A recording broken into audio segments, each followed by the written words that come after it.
your own, Michael, he's starting today. What does he give you that Walter was not giving you, Walter Lewis? Well, he gives a little more experience in the quarterback position, someone who can pick up those secondary receivers just a little quicker. And we're throwing a few more three-step drop passes and getting rid of the football, not taking quite so many sacks. Now, you've been known to try a gadget here or there. Last week, you started both quarterbacks. Will we see Walter Lewis play today? Well, we have the gadget play in, but we're not going to start the game. We want them to think. Today, we're starting with a power play. That'll be the unusual for me. All right, Pepper, good luck. Happy Mother's Day, Mom in Atlanta, Georgia. I love you. There you go. Good luck. Thanks for stopping by. Hey, Jay. Thank you, Timmy, and we are ready to go with Houston receiving the football. This man, Don Veselu, will be kicking off. He kicked off for Pepper at Georgia Tech, kicked off with the Miami Dolphins some. The reason he's out there today instead of Duncan is simply because Pepper wanted an extra tackler on the field. And why would he want that? Because of the speed of the returners for Houston. Verdun. And Verdun has the ball. And Verdun is caught and slammed down. And you don't think they're not pumped up? Ricky Porter, a running back coming down the field, jumped all over him. Verdun was averaging just under 30 yards per return, and that time he only got 9. So they dared to kick it right to him and then nailed him inside the 20. And Jim Kelly comes trotting out on the field to start the run and shoot with Todd Fowler lined up behind him. Richard Johnson, Clarence Verdun of the split backs with McNeil and Scott McGee, the wide receivers. And the football is precisely on the 14-yard line. Taylor, Boucher, Kidd, Roberson, and Ream, the offensive front for the Houston Gamblers. It is Sam Harrell who opens the ball game, not Todd Fowler. And they'll throw it. Kelly hit just as he delivers, and it is intercepted at the 25-yard line. Mossy Cade, number 3, came whistling across and picked off the football, and the Showboats are knocking on the door as they intercept Kelly's first pass. The first play of the ball game, chalk one up for the defensive line and for the secondary. Mossy Cade picking that one off. First round draft choice also in the National Football League out of Texas. Mossy Cade just stepped right in front of this Kelly pass. You see he's got the angle. The ball's thrown well. The receiver, number 88, McGee, just couldn't come back and make a play for the ball. And so Mike Kelly now goes to the quarterback position as they line up with Harry Sidney and Tim Spencer in the I formation. First down on the 25, and it's a broken play as Mike Kelly has to keep the ball, and he dives ahead to about the 22-yard line. He was turning to give the ball to somebody, but there was nobody to give it to. And the offensive alignment goes this way for the Memphis Showboats. Sidney and Spencer, Greg Moser, who was with Houston previously, but ran out of numbers over there. Derek Crawford, who is a flyer, and Gary Shirk, the tight end. Sharp, McGriff, Reuben Smith, and Huffman, the big guys up front. It is second down and 7 Memphis from the Houston 22.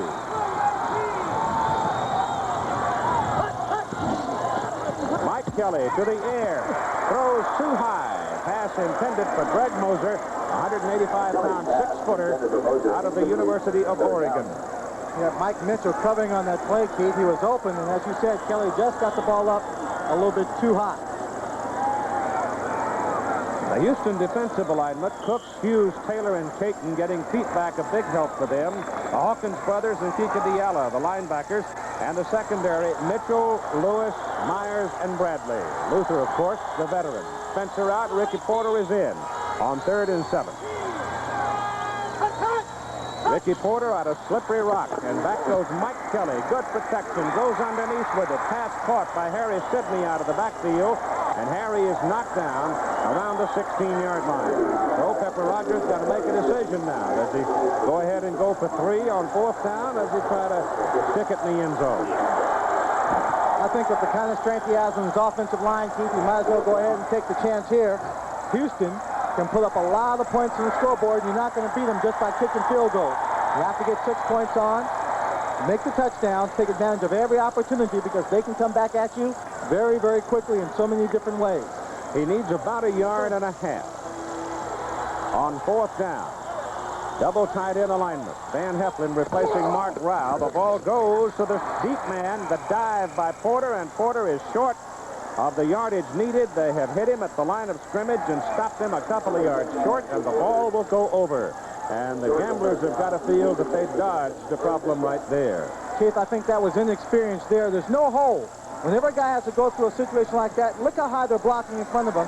He has to get up about 6 feet before he even clears anyone. If he'd have slanted it, he might have had a chance at it. So Memphis has a big opportunity, and they can't cash it in.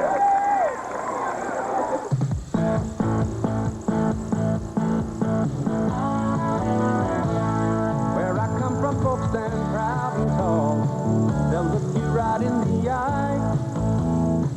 A place where pride is worth a whole lot more than money can buy. Where people care about their families. Where laughter's sincere. Where your word is your word. A friend's a friend and Miller's the beer. Miller's made the American way. Born and brewed in the USA. Proud of the people who are drinking it today. Miller's made the American way. Miller contains no additives, no preservatives. Miller Beer. Purity you can see, quality you can taste. Miller's made the American way. Well, this is the Memphis defensive alignment, and they certainly gave the opportunity offense a grand opportunity. Clancy, White, and Clark, and Corker, Rose, Hammond, Coakley linebackers. The secondary of Cade and Coleman at the corners with Bessalou and Barney Bussey. But Houston held them, and it's first down for the Gamblers at their own 17. Actually picked up 3 yards on that exchange, and there's that little pop pass going out to Richard Johnson, former running back out of the University of Colorado, and having overcome a severe hamstring problem, Richard just zips out to the 31. You see, when he comes off the line of scrimmage, there's no one who is directly over the top of Johnson. That's an automatic, Keith. That's an option they have in the pass system. He should look for the ball right as he comes off the line of scrimmage. He does. Kelly drops it in there before the linebacker can get to the outside. Ricky Sanders, number 80, is in the lineup at a split-back position, replacing Verdun now. He, too, coming off severe injury. Kelly pumps it once, wings it out to Johnson. Johnson is going to pick up about 6-7 yards on that carry before Mossy Cade knocks him out of bounds. Richard Johnson, the former running back, as we told you, gets into a 1-and-1 situation a lot, and most of the time, Richard is going to get something out of it, and as you can see, he had a big ball game in Portland last week. And all those touchdown catches he makes, all the catches, like the 2 you saw here, aren't real big ones in terms of distance. He'll get the catches for you, make 7, 8, 9, 10 yards, keep that drive alive. This is the same as ball control for most other teams. Second down and 3 from the 38. Kelly rolls it left, goes over the left side with it, and that's going to be a first down to Ricky Sanders, 5'11", 170, played his football at Southwest Texas. So he got out there and juked a couple of times and knew he was very close to the marker. He could afford to take a little time, waiting for somebody to take a misstep. They wouldn't do it, so he just stepped on past the marker. Jack Pardee, the head coach of the Houston Gamblers, and Pepper Rogers of the Memphis Showboats. Jack, great player in the NFL, out of Texas A&M.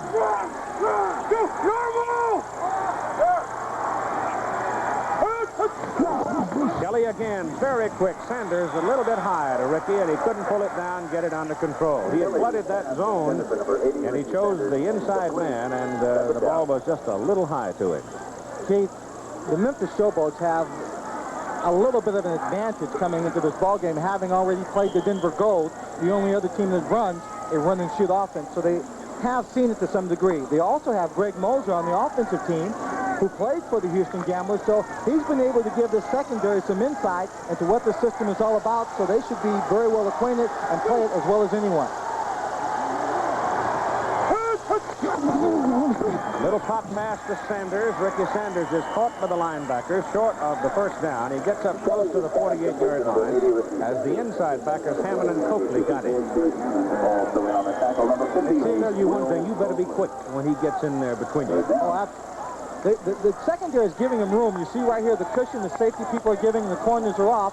So that's why he's going to the short, quick passes before the linebackers can get out and cover. What he hopes to do by this is to draw the secondary up, probably in the man-to-man coverage, and then try and go by them deep. It's third down and 4 with Harrell, the deep man. Sam was moving before the snap of the ball. The pass is thrown to Richard Johnson, and Johnson takes a lick from Will Coakley and can't control the pass. That is pepper ball. That is what Pepper Rogers meant by letting the big dog hunt. One of the reasons why he put Don Besselou on the kickoff team, he intends to come out here and play the most physical and aggressive game of football he can. He said, yes, the receivers will make catches. Yes, they will score some points, but they are going to pay the biggest price that he can make them pay. Henry Williams goes deep as the punter comes on. Dale Walters. Dale out of Rice. Henry Williams from East Carolina. And Walters has been an inconsistent punter. Williams is a very dangerous receiver. He's only 5'6". You can lose sight of him as he scoots back and forth behind his blocker. Not a very good kick. Tail dragger that takes a bounce right into the arms of Williams, who cannot get away. Good coverage downfield. Williams is brought down at the 18 of Memphis. It was a 35-yard punt, a 2-yard return, and Calvin Eason brought him down. So at 10:50 to go in the first quarter of play, it's a 0-0 ball game. We just moved in and have a million things to do. It has no third gear. Ryder trucks have automatic. Days to find you wrestling a truck at every turn, and the truck is winning. Ryder has power steering. Moving days, you can be dazed. Or you can rent a newer, tougher Ryder truck. It's Ryder, or it's wrong.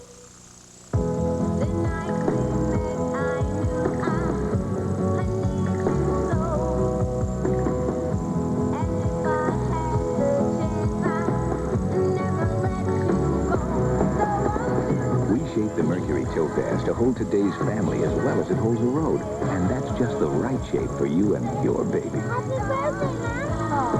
Hi, babe. Topaz from Mercury. That's the statistical story of the Memphis Showboats offense.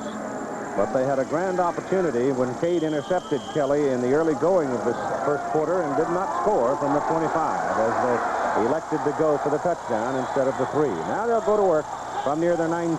First down.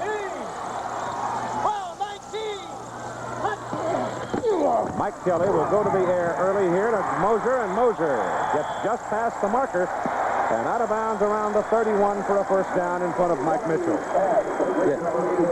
Let's join Tim Brandt now in a very warm Liberty Bowl and talk with Will Coakley. Keith, I know Swanee cringes every time he sees a receiver get a lick like that, but, Will, that's one whale of a hit, and it really seemed to fire the entire team up. Well, I'll tell you, it was third down about 5, and we knew that they might be coming out and trying to hit that short man. That's exactly what they did. They tried to hit him real quick, and I was just over there to make the hit. All right, Will. Keith? Thank you, Tim. It's first down for the Showboats at their 31. Houston's caught in the neutral zone. The flag thrown on it. Kelly with a free play here. Running now. And he has to pull it down and runs out of bounds to protect his body, because when that flag went up, it looked like some of the receivers kind of gave up on the pattern. I think so. Also, it looked like, I don't know whether it was the right guard, Ken Smith, or right tackle, David Huffman, looked like they may have also flinched. And if the man's in the neutral zone, okay, they call it on the defense. Probably drawing the movement on the offense. That's a 5-yard penalty, which brings a threat from Jack Pardee. No score here in the first quarter. Ball comes out to the 37. That's the 72nd Houston penalty of the season. So they've been flagged a lot. Trying to anticipate.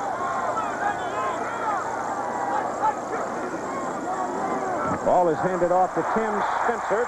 And Spencer, who has labored all season with a very sore leg and ankle, looked pretty strong that time as he's running up the middle of the field. There isn't much grass in the middle of the field here at the Liberty Bowl, and Spencer, spinning around, picks up the first down. A lot of sand there, so you can lose your traction.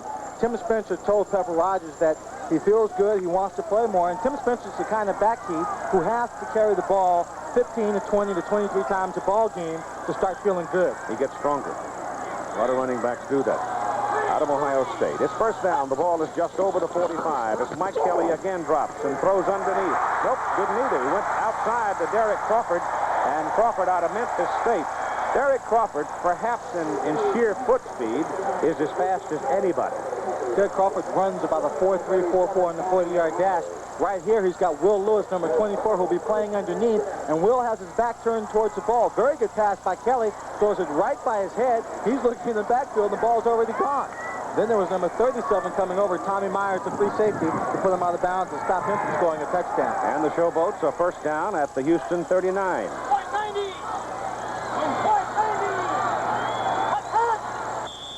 Well, this time the right guard of the Memphis offense, Ken Smith, a little jump before the snap, so they lose the 5, and it'll take them back to the 44.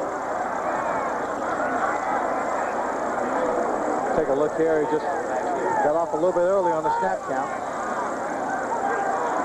Leaning forward. Ken Smith, 275. The other guard on the left side is number 68, an old friend of mine, Tyrone McGriff. I promised everyone I wouldn't tell Tyrone.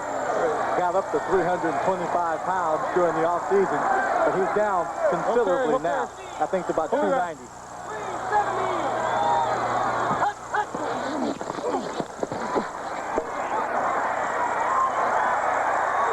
Pass is caught inside the 15 by Van Heflin, the tight end.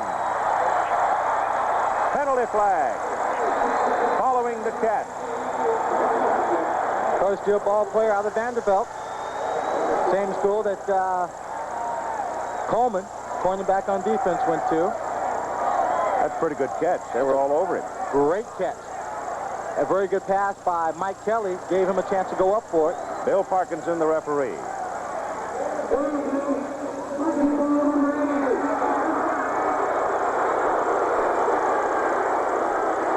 What was that call, Keith? I couldn't quite understand what he said. It's against Heflin. We'll take another look at it, see if we can spot it. Kelly rolling out. You see, he gives him a little confidence. That's his first catch of the season. He goes up and really takes it. I can't see where the penalty is. I couldn't hear it. And the echoes here in the stadium, and I didn't have his mic hot into our lines. I don't know what he said. Yeah, I'm wondering, Keith, if he didn't inadvertently just point in the wrong direction. If it... Spiking the ball. Spiking the ball, okay. Yeah, okay. Carried away with his first catch, and it cost him 5. The ball comes back to about the 17 as Kelly steps up to throw, and is caught. And they call him in the grasp as fighting his way in is Pete Caton for his first tackle of the ball game. Pete Caton was working against a very good one, Louis Sharp, number 67. We just got him this year out of St. Louis. Pete Caton had a herniated disc and had it operated on. They removed it. Took quite a long time to recuperate, and of course you want to take your time with this. We're going back to play here. That's Van Heflin, number 88, from the spike. After he caught the pass, you're not going to see that called very often. No, it's also, it's in the book as delay of game. The ball is now outside the 25 as Memphis is backing up. They had the ball inside the 15, but the penalty and the sack put them back down the middle. It's Moser. And Moser is down to about the 8-yard line. Kelly with some zip on the ball took it right down the middle to Greg Moser between Bradley and Mitchell. Zip on the time, also, zip on the ball rather, also a lot of time. We'll take a look at an isolation of Greg Moser. He's coming down the field working against the zone. You saw him right there looping in behind Luther Bradley. He's got Mike Mitchell over the top. Kelly finds him right in the middle. He knows there are lots of people around, so as soon as he caught that ball, he kept it in his stomach. He protected it so it wouldn't pop out. Measuring for the first down. Greg Moser is not the fastest receiver, Keith. He only runs about a 4.6, but he runs a good, quick 4.6. Just short. Kelly now, 5 out of 6 for 83 yards for the Showboats. He's hit 5 in a row, and they're about a foot short of a first and goal. The nose of the ball just touching the Houston 7-yard line. 7:35 to go in the first quarter.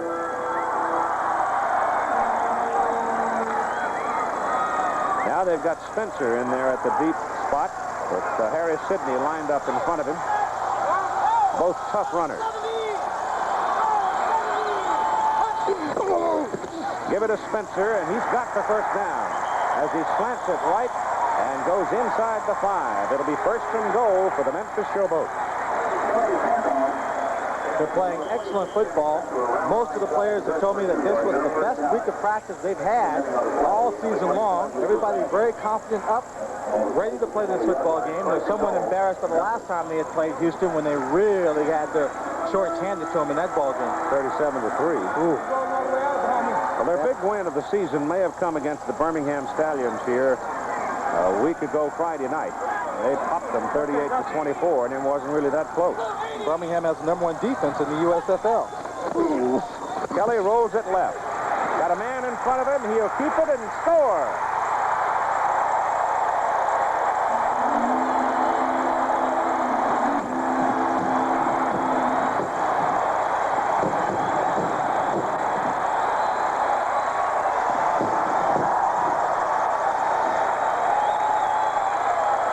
The pulling guard, Ken Smith, 275-pounder out of Miami, Ohio, is going to lead Kelly.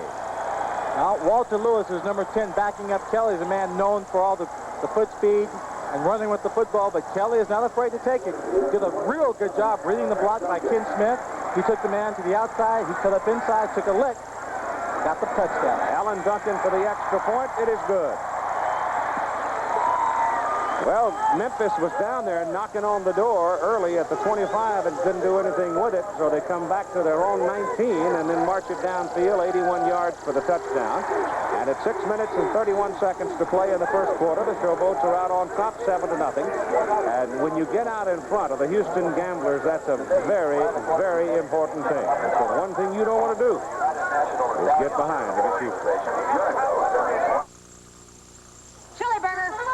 Nothing like lingering over a nice, lazy, leisurely lunch. And for that upset stomach trouble that can come from eating on the double, Emery's on the case, so you don't have to worry. We go any place, get it to you in a hurry. From the biggest to the smallest, it's as good as there, just call us. Hi, Emery. It's as good as there. Tonight, they're going to do it till they get it right. When Robert Guillaume and Emmanuel Lewis host the all-new World's Funniest Commercial Goofs at 8, 7 Central tonight. Back up, Derek. 6:31 to go. First quarter, Memphis on top 7-0. Is it time for the gimmick play? I don't know. Nothing he would do would surprise me, including an onside kick. Pepper does march to a different drummer sometimes, Keith. Kicking off for Memphis, number 47, Don Besselou. Keep to receive the Houston Gamblers. I'm going to keep an eye on Besselou and just see how fast he does cover his own kick, Keith. There's your onside kick. And coming up to make the acceptance for the Houston Gamblers at midfield is Billy Kidd, an offensive guard. So Kidd got a good bounce off the try for the onside kick by Besselou, and Houston gets the ball at midfield. I was taking a pretty big chance, especially this early in the ball game and only a 7-point lead. See Besselou kicking it off, letting the ball roll. They're hoping it bounces up high where their guys can just get to it. They didn't have a chance. Well, it didn't work in this instance, but if it had. Just like we all Yeah, but Houston is so dangerous. I'd hate to give them field position with only a 7-point lead, Keith. Well, they've got it now from midfield. Kelly goes to work. Jim quickly bangs it in there, and he's open. It's Richard Johnson, and he's down to the 35-yard line. Now they'll mark him 36-yard line, 14-yard pickup on the play, and he was just a breath away from really going all the way. Carlton Rose, an outside linebacker, is the man that makes the tackle for Memphis. And they are so quick, Keith. If they get a half a step on you and they're able to turn the corner and start running north and south, too many people back there are going to catch up to him. Mossy Taylor have to just fly around that field from near the corner. He's the kind of guy on the secondary with that kind of foot speed to keep up. We had him perfect. All we had to do was just hit any kind of kick. From the 36, first down.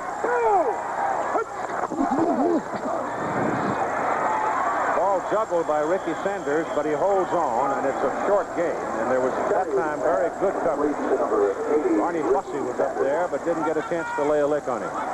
That'll cost him 15 push-ups, Keith. Receiver Coach Ford says anytime his receivers juggle a ball, have to bounce it around and catch it, got to pay by doing 15 push-ups as soon as they get back to Houston.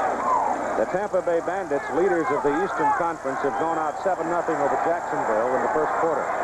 Game in Jacksonville to Gatorville. Second down and 7. Kelly pumps it, puts it in the corner, and that's going to get a flag. Mossy Cade grabbed Vince Corville long before the ball got there. Mossy Cade knew he was beat, didn't know exactly where the ball was. Had he been able to turn around, Keith, and look for the ball, he would have realized he had a little bit more time, could have made a play for it, but instead just reached out and slammed Corville to the ground instead of giving up the quick touchdown. That could be called intentional, but it's not going to be, or is it? Let's see. They called it intentional, and they're going to put it down on the 2. So that would normally be, unless it was considered intentional, a 15-yard penalty. But this time they rule it the other way. We saw a similar case of this last week, Keith. It was pass interference. It was called unintentional because a defensive back, while he made the tackle, also got one hand up, even though he never turned and looked for the ball to make it look like he was going for the football. Mossy Cade made no attempt to cover it up. All he did was go for the tackle, so it's intentional. He'll get the ball at the 2-yard line. Todd Fowler is the running back.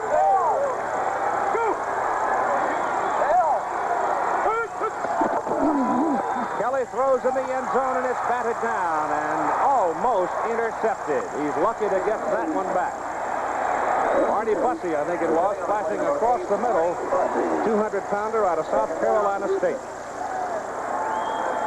We'll take a look at it on the replay. You know Houston's going to throw the football, even in short yardage. But right there, Arnie Bussey wishes he had picked that one off.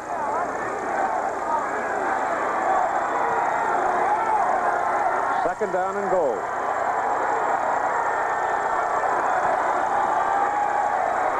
Kelly hit, fumble, and Memphis may have the ball. They do have the ball. Carlton Rose came blasting through along with Calvin Clark. And the Showboats have turned away the Houston Gamblers after the Gamblers had it first and goal inside the 2. Calvin Clark, with an escort of defensive personnel, ran the length of the field, felt he was not touched, but the officials marked him down back at the 10-yard line. So again, the defense comes up with a great play. The defensive line, the pressure on Kelly, hit on the blind side right there by Rose, and he loses the football. We'll see it one more time. Coming from the outside, the blind side. There's no fullback there to pick him up. Rose comes in a good rush, gets a great turnover. So now it's the Gamblers with another chance to put points on the scoreboard. If you visited all the places some nationwide long-distance companies don't serve, you'd be on the road a long time. There are a lot of services you take for granted with AT&T that most companies don't have, like calling from an...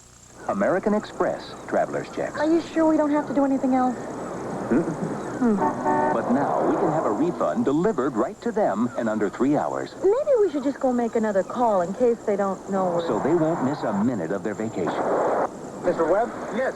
Get a refund. Oh, thanks. Only American Express can deliver a traveler's check refund right to you. Don't leave home without them. Honey, we gotta learn to relax. Rich in tradition, one of the country's premier events, the second jewel in horse racing's Triple Crown, the Preakness Stakes, live Saturday on ABC Sports.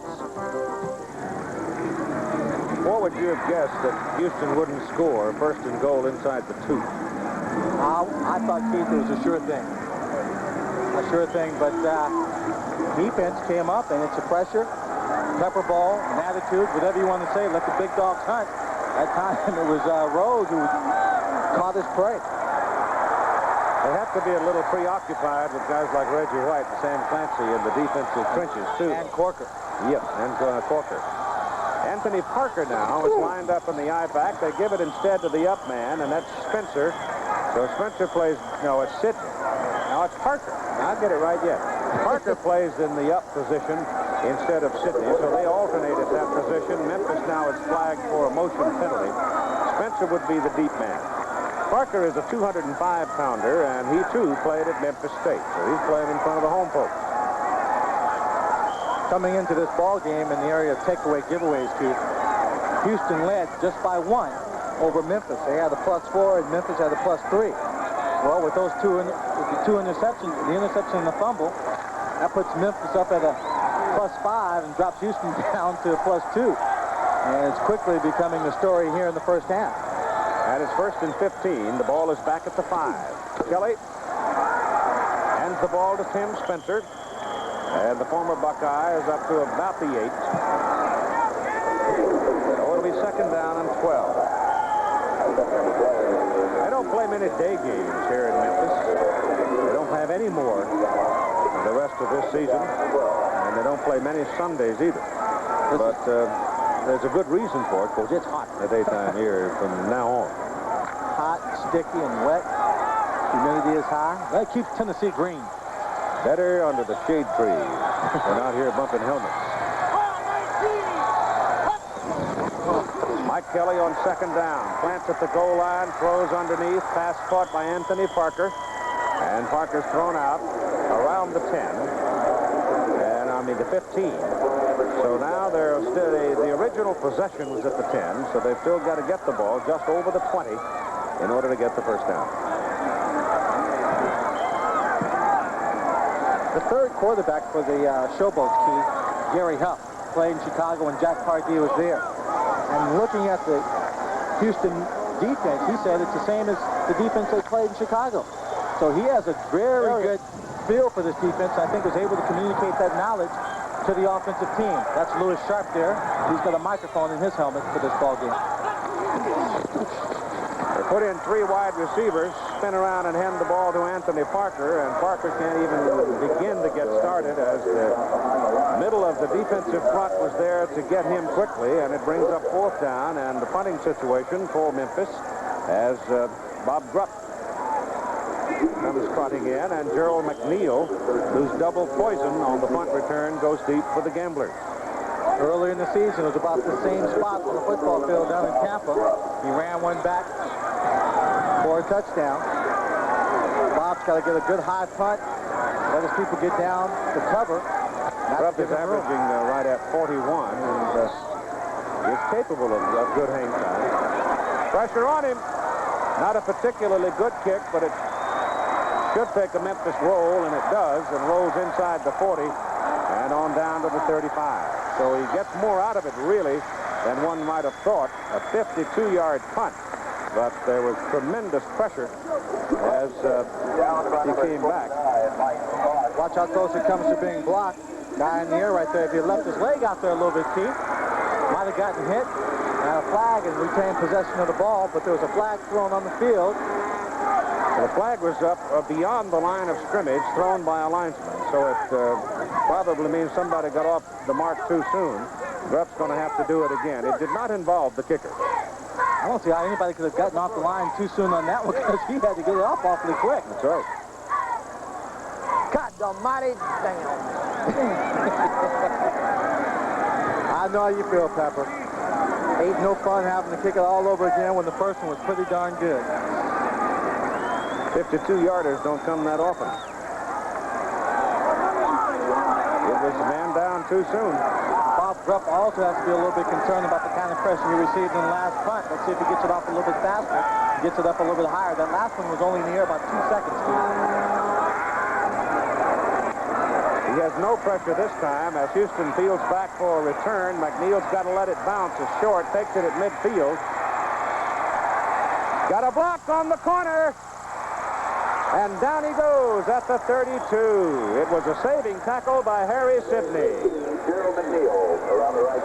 It was a good punt of 48 yards, but the negative side for Memphis was that McNeil got a block to get him around the corner and returned it 25 yards. Watch this block right here now. Great block right there, just coming back. That's what the people on the special teams look for, those little pillback blocks. The guy doesn't see you coming. Inflict a little punishment. That 5-yard penalty may have cost him 5 yards back, cost him an additional 35 yards in the return. The Wagner Power Roller. Car service. America's driving to find Expert air conditioning service with a complete custom check, nationwide warranty. Most cars, including imports, at an extra special price. $12.95, limited time only. Driving Ford is Firestone. And new tracks on sale from $29.95. The long mileage radial America needs, the price America wants. Firestone.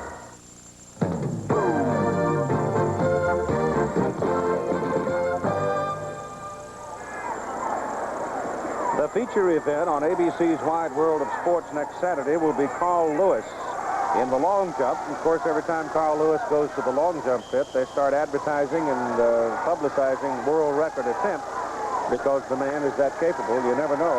Every reason to believe that he is going to one of these days. It just depends on when and where. And it's getting a little warmer in Los Angeles, so give it a good day. And we know the quality of the facility is outstanding, so who knows? And that little motion along the line gets flagged before they can get the play off. We've got 1:12 to play in the first quarter. Memphis sort of teetering on the brink right now because they've had an early opportunity to get it in, didn't. Finally came back with an 81-yard march and did take the 7-0 lead. And then they finally get a breakout here with a long 52-yard punt. And they make a mistake getting a man downfield too soon.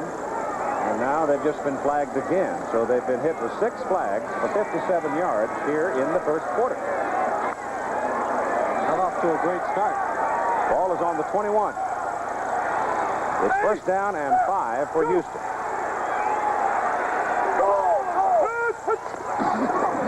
Kelly gives the ball to Sam Harrell, and Sam runs it to the 15.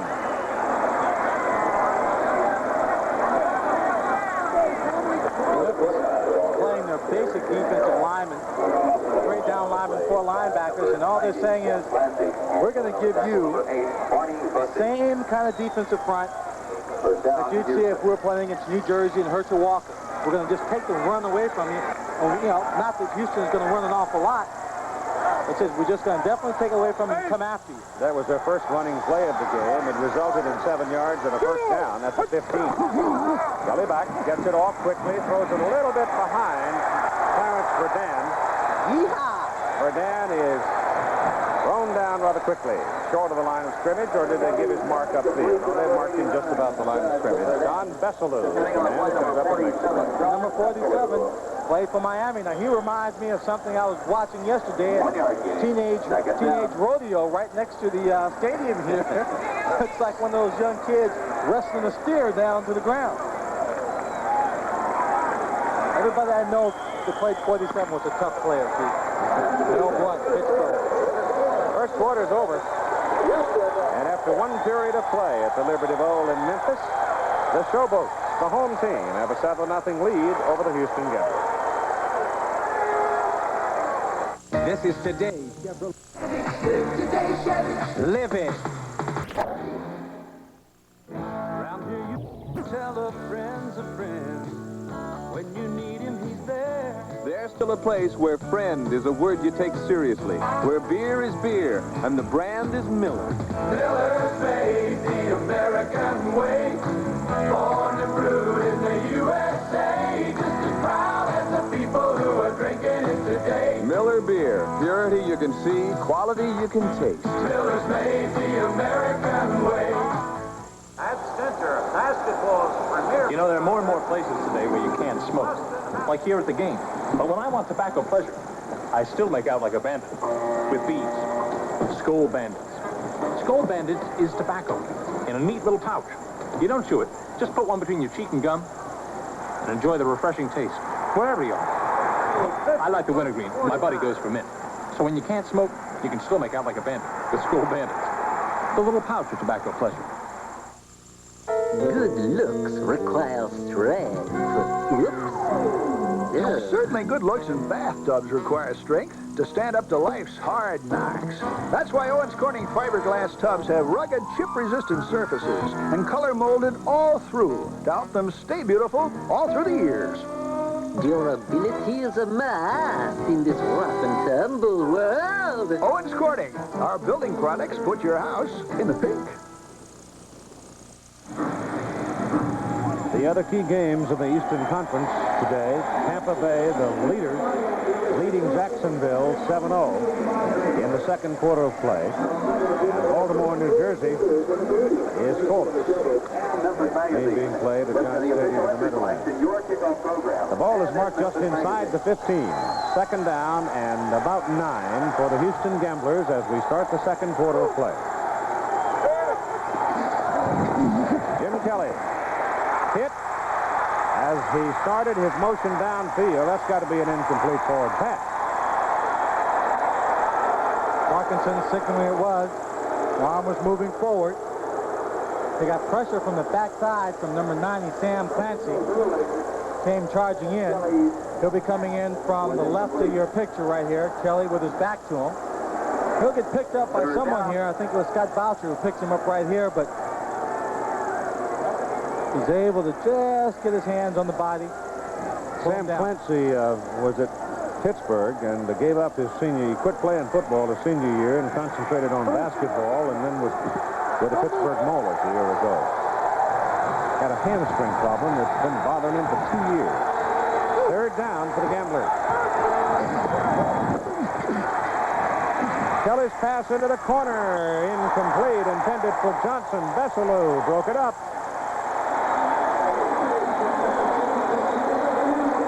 One of the things that the defensive line for the Showboats is doing, Keith, whenever they send a man in motion, you might see that defensive line shift. All right, now watch the defensive line. Oh, they've already shifted. Reggie White is on the outside, just charging in. He takes out Kyle Fowler, number 46. But watch the defensive play here by Besselou, just taking the angle away, coming across. Good experience play, being in the right position, if not that close. Tony Fritsch is on the ball game now. 93% on his field goal tries this year. This is from 32 yards. That marvelous physical specimen from Austria. Restaurateur and raconteur. Hits it. Good. So the Gamblers get on the board as Tony Fritsch knocks one through from 32 yards out at 14:43 to go in the first half. You've a very important date, and you're really looking great. A TV or a stereo. If we use ours to get something strictly for Vincent from listeners. Oh, isn't it wonderful? Visa and MasterCard from Citibank. It's the bank that makes them better. Bob Beeman's long jump world record has stood for 17 years. Now, four-time Olympic gold medalist Carl Lewis is ready to break it. I think 29 feet, 2.5 inches can be broken. See his jumps live at the UCLA Invitational Track and Field Meet on ABC's Wide World of Sports at a special time, followed by the Preakness Stakes Saturday. I guess the best thing to be said here, Lynn Swan, is the fact that the 2 turnovers by Houston really didn't hurt him, didn't damage him. No, because the Showboats couldn't convert it into any kind of points at all. So, you know, they have an advantage with the yards and possession. Walters kicks it off and gets a lot of foot into it for Henry Williams, a yard deep in the end zone. Good hole up the middle for Henry, and he fumbles the football, and it's picked up by Dale Walters, the kicker. Bounced right into his arm. And it's a turnover in favor of the Houston Gamblers. That's a real big break for them. Things starting to even up a little bit. Take a look at Henry Williams. He takes this. He's got to make a decision. He's got plenty of room, so you can't force the decision to come out. But the hole opens up too soon. The hole opens up big. Now it's closing up down the field. And as he comes charging in, someone must have got a helmet or a hand on that ball and just popped away from him. He had no chance to recover it. Like a long rebound on the basketball rim. So a 7-3 ball game, Memphis. And here's Houston. Cooking again on the Showboats 33. First down. Kelly quickly zips one to the sidelines. Gerald McNeil thrown out of bounds. Around what? Just inside the 29. Mark it on the 28. Leonard Coleman slapping his hands together, feeling that he didn't do what he felt he could do on that play. He was off McNeil just enough, and Kelly had enough zip on the ball to get it there. Well, Gerald McNeil out of bail. I think Leonard Coleman just wanted to inflict a little more punishment, Keith. Gain 5, second down 5. Again, Sanders, and double coverage on Ricky Sanders, and he's bumped out around the 25. So they're a couple of yards short of the first down.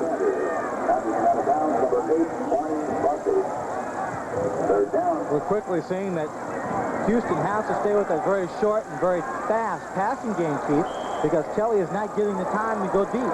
What they're going to try and do is hope that once they complete a short pass, those receivers can turn upfield and turn the short catch into a long game. Trying to get the lead in the ball game. Memphis leading now 7-3. Second quarter. Kelly again, quickly, boom, no good. Intended for Corville. He threw the ball in front of Cade, but actually the ball was not catchable for Corville. The young Lions on the corner are hungry. Tony's back with his kicking tee as the third down play here misses. You see the ball right there being thrown, but Mossy Cade never did back up, Keith. He anticipated the short pass pattern. He had a deep drop. He just took one step back to plant himself and then came charging forward to break on the ball. Just a few moments ago, Tony Fritz hit one from 32. Now he's going from 43. And between the 40 and 50, Tony is 4 out of 4 this year. The holder is Tommy Myers. Carl Allen does the snapping.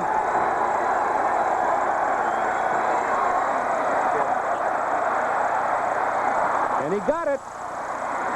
I mean, it was by a whimper. There wasn't a whole lot of air left in the ball when it went over the crossbar, but Tony's done it successively here in the second quarter, and it's now a 7-6 ball game. Out of Rice. He does the kickoffs, and I would imagine that Henry Williams will put both hands on the ball this time. Do you think if Tony Fritz had been kicking off, he would have been able to recover that one the last time down? Why, of course. To the goal line. Williams coming up the middle, looks at the wedge, and down he goes, short of the 20. The Memphis mistakes now beginning to become the obvious thing in the ball game for them, though they lead 7-6. They've been flagged 6 times for penalties. They've been sacked 1 time and fumbled it away 1 time. When they've had the opportunity to score, they haven't taken the maximum advantage of it. Houston says when they play a football game, they want to come out and score 35, 37 points a game. We've seen them do it too often. From the 18, first down for Memphis, with Sidney and Spencer behind Mike Kelly. Spencer. Good blocking on the right side of the line, and Tim Spencer used all of it and picks up 8 yards. Here's Tony now with Tim Rand. Keith, that wind is really whipping here, Tony, and I've got to believe now you've hit 2 for 2 in the field goal department. Are you playing that wind? How are you doing it? Yeah, you have to watch out because that's an open stadium. The wind is gusting around, you know, on the sideline. You think you kick with the wind, you walk on the field, the wind blow against you. So you do have to watch out, and that the number 1 enemy from a kick is the wind, you know, especially when you don't know from where he comes from. Delightful man. Across the 30 to the 32 goes Tim Spencer. He looks stronger, I believe, today, 20, than I've seen him this season. I believe you're right, and he's running very well early here in the ball game, and he continues to pick up steam. I think you're going to see the Memphis Showboats utilize him a bit more because they came out throwing the ball the majority of the time in the first quarter. Now, with George Allen in Chicago and in Arizona, Spencer and Kevin Long, George loves to run that ball left-handed, and Spencer was very, very effective in running to the left. He's got 31 yards and 5 carries now. On the first down, play action as Kelly shoots it, and it is incomplete. Defending on the play, Tommy Myers, the free safety, and the pass intended for the tight end, Gary Shirk. Kiki Diala, very active middle linebacker for the Houston Gamblers, former Longhorn. Other scores from the United States Football League in the second quarter, Baltimore and New Jersey no score. Also in the second quarter, Jacksonville 3, 11:24 to go in the first half. 7-6 Memphis. The ball is near the 32 of Memphis, and it's second down and 10 with Leonard Williams now into the ball game out of Western Carolina, coming off a severe leg injury early in the season. And Williams has the ball. And Obviously, it's going to take a little while before Leonard Williams hits his stride, but he started out the season like a hurricane running that football. Third down. It is now 14-3, the Tampa Bay Bandits over the Jacksonville Bulls. So the Bulls had beaten New Jersey and Birmingham successively. They're having some problems today with Tampa Bay. That's what we have in doing. Move back, guys. Third and long now, third down and 7 for Memphis.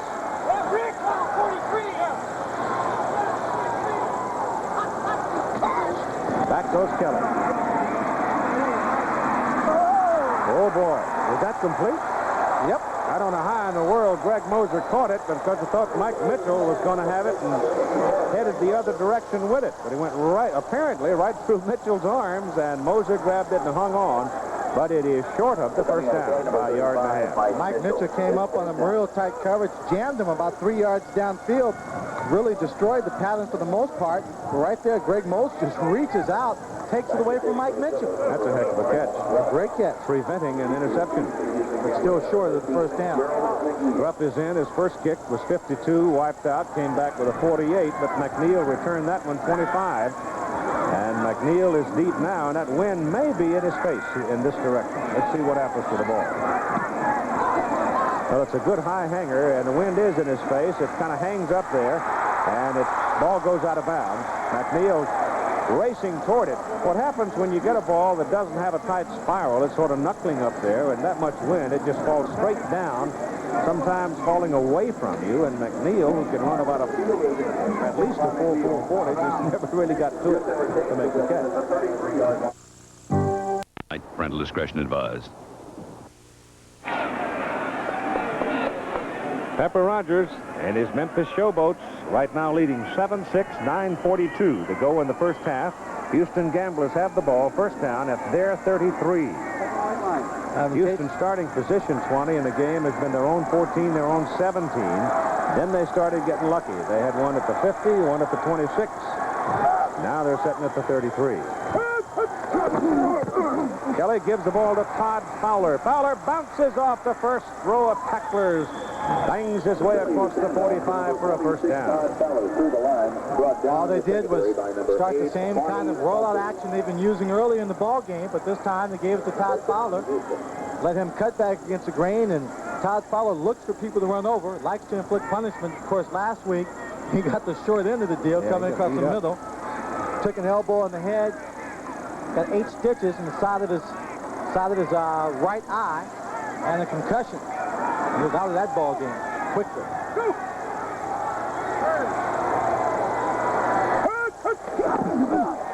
Pop play. Works too. Richard Johnson goes for another Houston first down as he gets it to the 43 of Memphis.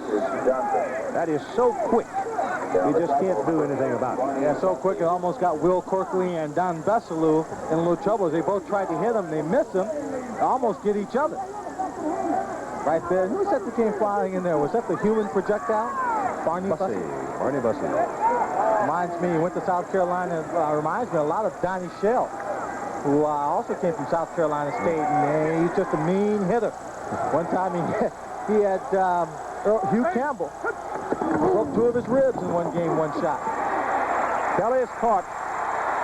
Flips it back to Fowler. They're going to whistle it dead back there. There's a referee, Bill Parkinson, threw the flag. And they're going to call Houston for holding. Todd Fowler apparently was holding early, then drifted away from the play. John Corker was the man tormenting Jim Kelly. Pepper Rogers was complaining to the official that they have to pay a little more attention and watch the holding by the Houston offensive line. That time he got his wish. They were paying attention. John Corker played for the Michigan Panthers, has never lost to the Houston Gamblers. You see right here, Kelly dropping back the pass. Let's see if we can spot the holding for you. Todd Fowler at early. Right behind him there. Ball comes back to the 48 of Memphis. We're at second down and 15. Kelly back under all kinds of pressure, gets the ball away to Richard Johnson, gets a block from Harrell, tries to get around the corner and can't outrun the pursuit. Coming over is Mossy Cade to bring him down. Mossy Cade, he's fast, he's quick, he's strong. There's a penalty flag over there amidst the melee.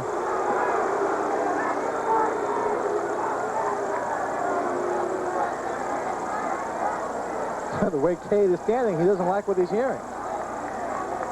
Arms out, pleading, on his hips, disgusted. On number That's 3 why. is declined. Unsportsmanlike penalty on number 3 is accepted. So you get a little bit of conversation sometimes, can get you in some trouble depending on what it is you might have said. Here's the play as you look at it visually, but what followed, they declined the face mask penalty, inadvertent, which would be 5 yards. They choose to accept the larger penalty of unsportsmanlike conduct, which puts the ball down inside the Memphis 32.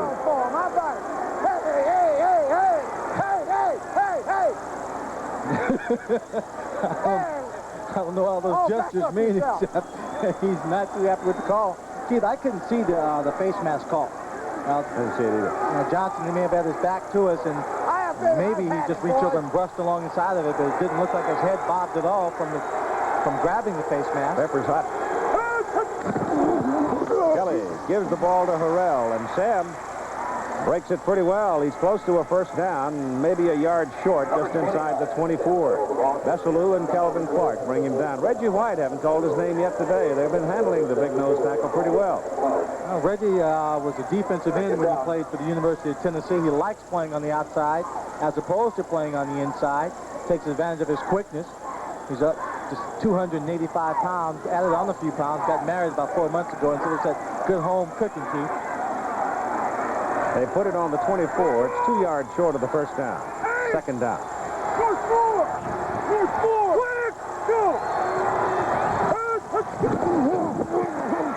Passes away to Ricky Sanders. Double coverage on Sanders, but Ricky has the first down as Cade and Bussey come up and hit him with some authority.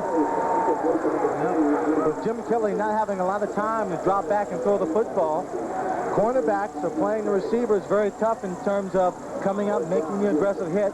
They're not playing too far off of them.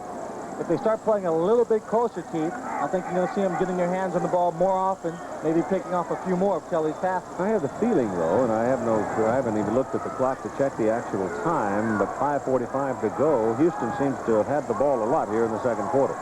Quite a bit in the second quarter.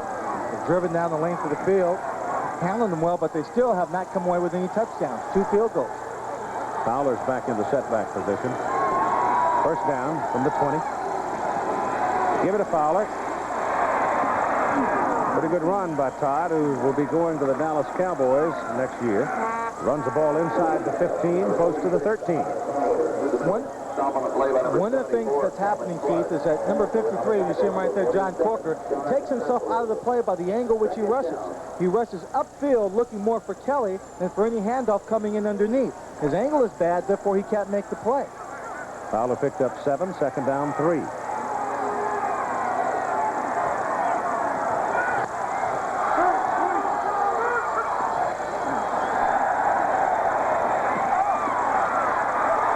Incomplete. In and out of the arms of Richard Johnson. Mossy Cade, the man that broke it apart. Looked like number 90, Sam Clancy, may have been, I thought someone was underneath Keith. Looked like he might have jumped up in the air and tipped it before he got back into the secondary. Maybe that was just Mossy Cade I saw there. Kelly is now 12 out of 20 for 74 yards. Has been intercepted 1 time. He's looking at 3rd down and 3 now. The ball just short of the Memphis 13. I'll tell you, the defense for the Memphis Showboats, Keith, is playing a very good football game so far in the first half. They've been holding to only 6 points, 2 field goals, creating turnovers when they're under pressure. Let's see what happens here.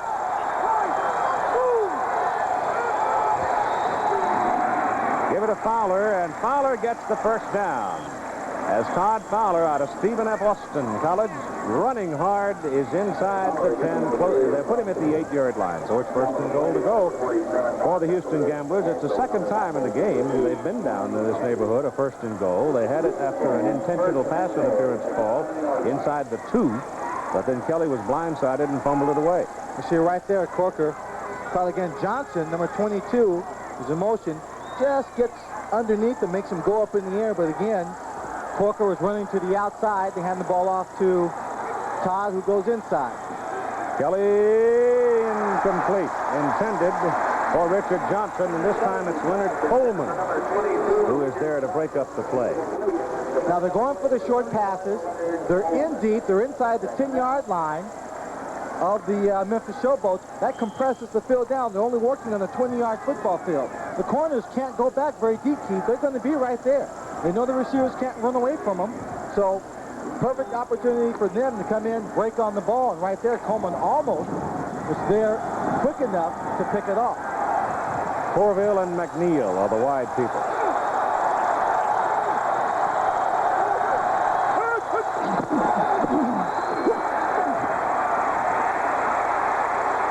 Kelly shoots it in the end zone, incomplete, intended for McNeil, and a penalty flag again out of the referee's pocket, and almost inevitably that's holding. I think he was looking at number 60, Scott Boucher.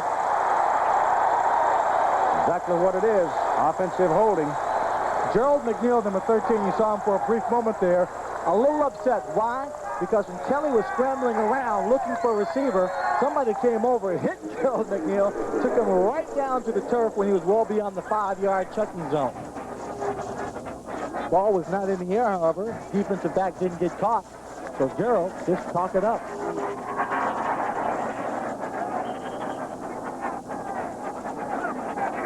.350 to go first half. Ball comes back out to near the 19. Here's Tim Brown. Keith, they're in a 4-down area. They are really driving down close here, but both teams are dragging. You can see the temperature. It's nearly 120 degrees on the field right now. With the humidity, it's brutal on both sides.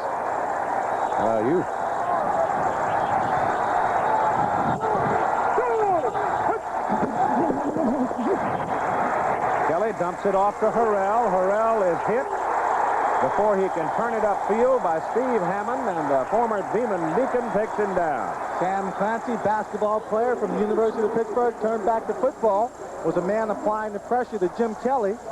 They had a screen they were trying to set up, but unfortunately for the Gamblers, one man from the defense was applying the pressure. Everybody else was back waiting to see where he was going to throw the ball, and they knew it was going to be a short pass. Came up, stopped the screen cold.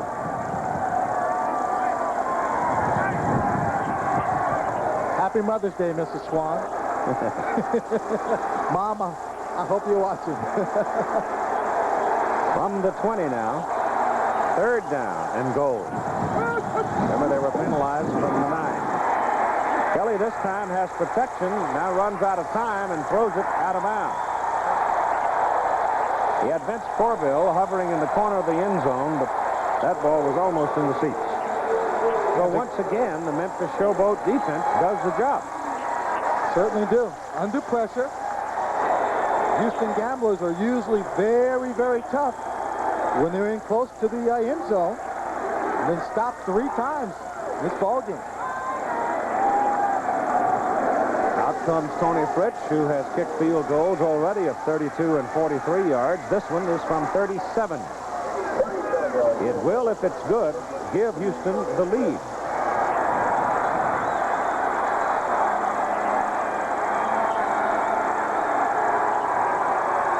Snapped inside a little bit, but it's down all right, and Tony's kick misses, hooked it.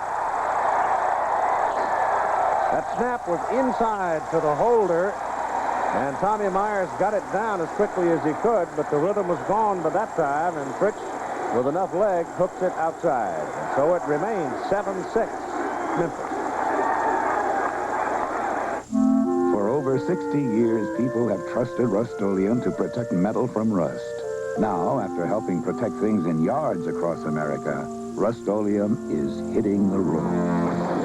Rust-Oleum introduces the first complete line of products formulated to prevent rust on cars.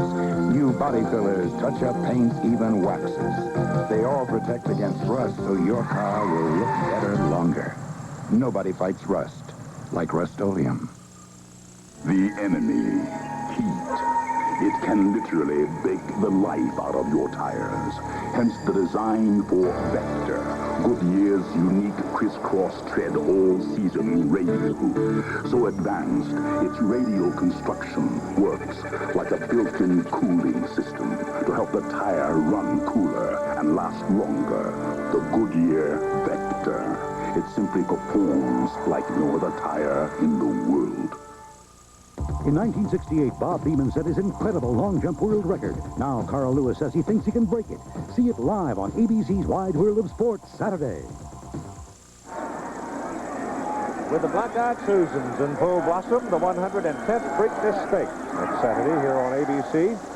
It is the second jewel of the Triple Crown. The principal, Chief's Crown, finished third in the Derby. Spin the Buck is passing the Preakness. Houston, 13 plays, 7 minutes and 14 seconds, no points. And Memphis comes back to work as Leonard Williams pops it over the right side. And this is the kind of a day where you're going to have to use a lot of running backs. They have quite a few down here in Memphis, so they can platoon them, keep their people fresh. 2-minute warning now being sounded for the first half. Leonard Williams, coming off a bad leg injury, broke for 9 yards on that carry. He gives them a little more quickness, perhaps, coming out of that deep back position. It's a 7-6 ball game. This year, you'll apply your brakes over 50,000 times. And the more you stop, the more you'll need Midas. Because we back every brake repair we do with a nationwide guarantee on brake shoes and pads. If they should ever wear out, Midas will replace them free at over 1,400 locations for as long as you own your car. With such a good guarantee, why would you stop anyplace else? Trust the Midas touch. He's the guy who always knows your name. He makes you feel at home. It's May and Americans are celebrating National Tavern Month. So raise your Miller to the one who poured it. Miller's made the American way. Born and brewed in the USA. Just as proud as the people who are drinking it today. Miller Beer. Purity you can see, quality you can taste. Miller's made the American way. There's a professional football league that believes having fun is the most important business at hand.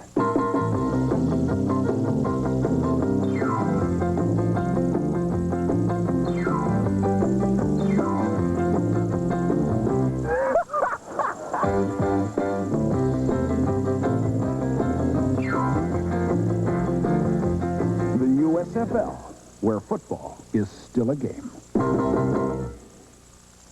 The preceding message was furnished by the United States Football League. We're back into the situation now where we could see a 2-minute drill. Both teams have harbored their timeouts. They each have the 3 remaining. And Memphis right now is setting with the ball at the 29, second down and 1. Spencer is the deep back. Sidney hasn't seen it much today. Spencer goes for the first down out to about the 33. So as he picks up the first down, the clock stops at 1:55 while they move the chains. Once they get the chains in place, the referee will then wind it. But I see no sign of a 2-minute offense at this point. I see a little exchange of verbiage between hostile forces, but other than that, Yeah, the heat gets high, the tempers get high, they flare up a little bit. Trying to play a very physical football game. Patience runs thin. first down on the 33 for Memphis. Derek Crawford has yet to see the ball today. Kelly has a lot of time, goes underneath with it, and Harry Sidney can't hold it. And drops it at the 35. Well, Memphis doesn't seem to be in a hurry at all. Second down. Back him up. Let's back him up a little bit. You've got to figure, though, in this possession, they're going to go to Crawford, because he hasn't seen it today. We'll go inside the locker room with Pepper Rogers and his symphony at halftime. Ought to be interesting. Never know what Pepper's going to say. Might start singing one of his fight songs or one of his old Air Force songs at halftime. Move it back. Come on, players. Move back.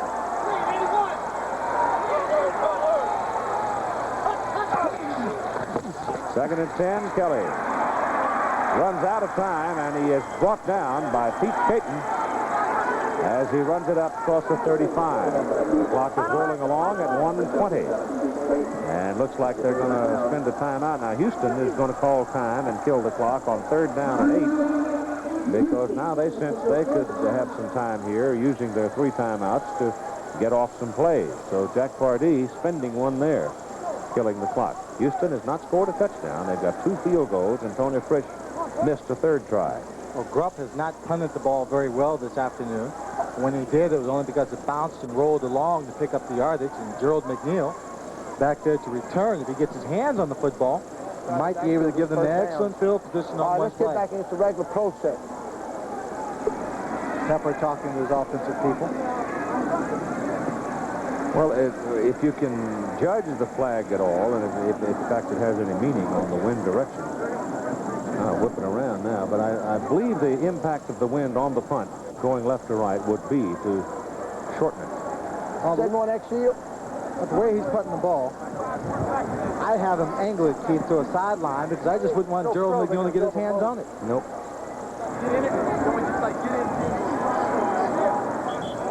We've seen the Houston Gamblers score easily in less than a minute. Oh, yes. With their offense. Kelly, number 12, in red, is Mike Kelly. Spelled L-E-Y. Yes. From Georgia Tech. And the other Kelly, Jim Kelly, the white jersey, number 12, from Miami. Seems like there's an awful lot of quarterbacks that love the number 12. Namath, Staubach. 3rd and 8. Bradshaw. Doesn't work. Tried to dump it off to Anthony Parker as Houston was able to generate a goodly amount of pressure on him, Van Hughes in particular. And so here's Grupp now with his challenge. Let's back it up. Now, Mr. Grupp, your team could use one of those punts about 70 yards downfield and about 6 seconds in the air and dies when it hits the ground.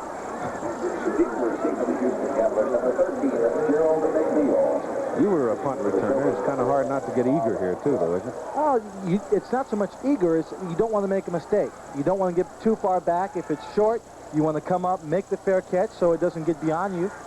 Give your team good field position. Snap was low. Pretty good kick. He got some twist on it and drilled it. Takes a bounce sideways and then comes back up the field. So he kicked it down to the 15. And then it curled back to the 20, so it's a 45-yard punt, and I would say Bob Grupp did his job. Bob Grupp did his job. There's a flag down on the field. I'm surprised Gerald McNeil didn't back up and take that one, Keith. Maybe he's just trying to conserve as much time as possible. Post possession, foul, holding, number 41 on the receiving team. Well, that's not going to help very much. Pepper was hollering about Houston holding. Now he gets dinged. That's the 7th flag. Larry? We have 3 times. No, that was holding against Houston. I think they'll run the ball. Yes. Okay. That's right. I think if they run it, let's call timeout. Well, he's deciding now what to do with his 3 remaining timeouts. The ball comes back to the 10. No, come here. Yeah. Pepper said in their meeting yesterday he likes to be flexible. Doesn't like to go in with everything too set. Kind of develops a strategy. Well, he's anticipating they're going to run the ball, at least one of these, perhaps on the first snap from the 10. But the big Irishman might take a deep drop this time and let it go.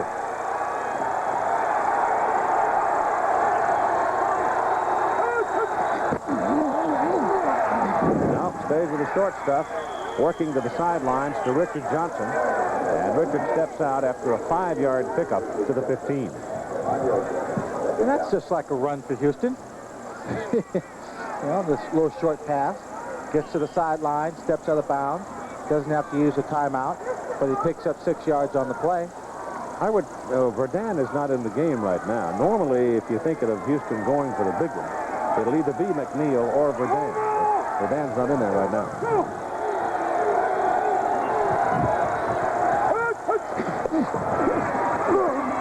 Staying with a short game, that pass is too low. Ricky Sanders coming out, and Ricky had some room. They'd given him some cushion. He would easily have picked up the first down, but the ball was underthrown. You take a look at it. He's going in motion here. The other people are taking off deep to clear it out. See the cushion they create by driving the corners back off? The ball's low. He can't hold on to it. Cornerback's coming up. 56 seconds now. First half. 7-6 Memphis. I'm surprised at the low score. Memphis defense has really been tough.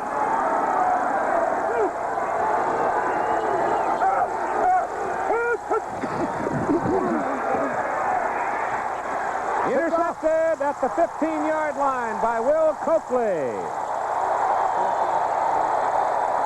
Coakley's second big play of the ball game.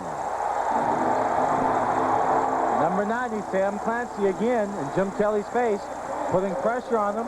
He throws the ball, looking for the screen, but probably not being able to see all the people around the runner, around Todd Fowler, number 46. We'll see number 90, Sam Clancy, coming up. Todd slips. The pressure. Look at all the red shirts around him. That was one Jimmy shouldn't have thrown, or else thrown it over their head. That's right. Number 91, Carlton Rose, is the other man in there. But Coakley is a man who comes up with the kickoff. And again, Memphis, great field position after a turnover. Let's see if they can convert a touchdown. Well, Van Heflin, the tight end, made one great catch today. This might be a pretty good time to call his number. 50 seconds.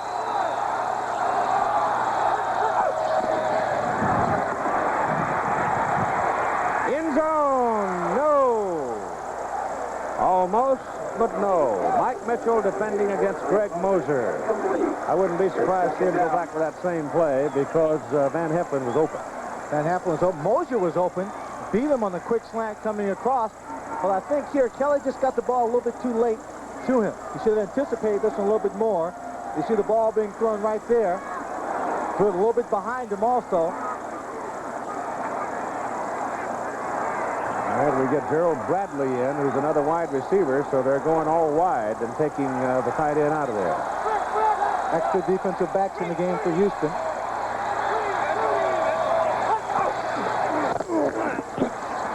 Kelly's pass to the end zone corner, no. Intended for number 80, Gerald Bradley, out of Weber State. And a penalty flag is thrown at the 3. Let's see about that one. Pass interference territory. Number 39. I'm going to run the ball. Come here, Shirk. Shirk, I want you to run. Well, Memphis is living in luck right now, aren't they? Power. Yep. Dennis Devon is the man that they call the holding on. They say I was not holding.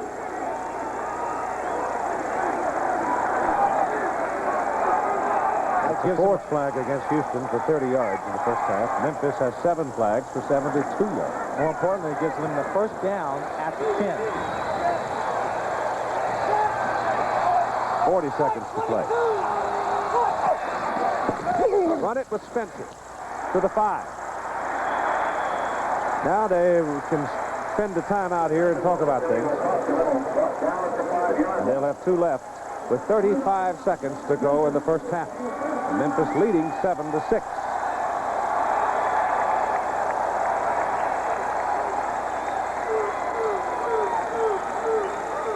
Ball marked down at the 6-yard line, not the 5. The importance of not using up those timeouts early in the ball game.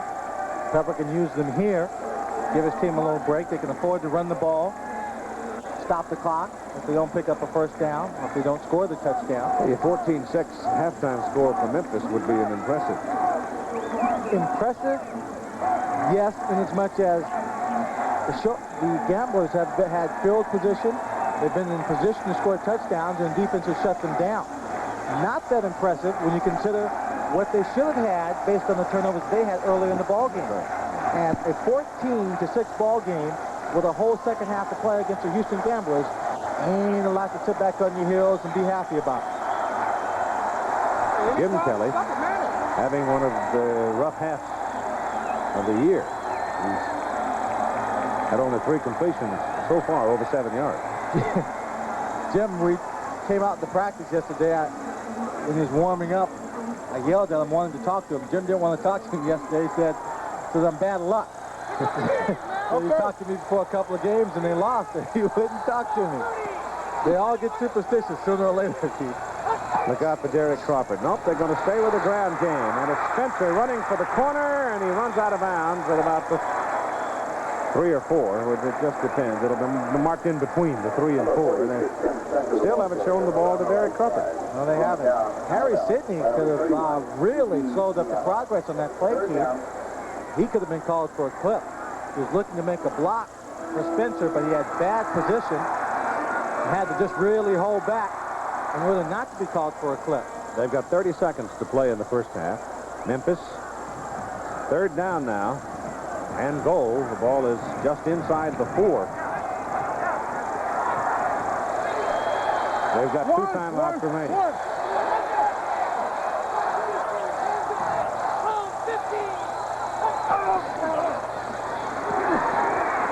Mike Kelly going for it. Touchdown.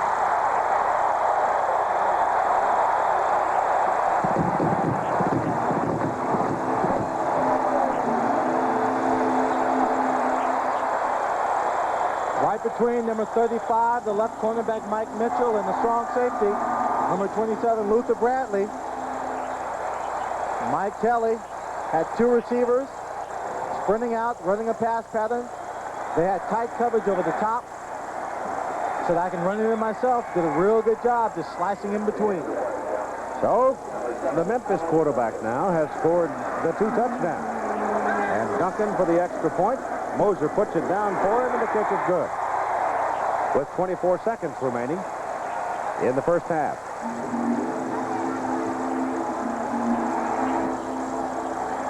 Good blocking on the right side of the line that time. The pulling man did his job.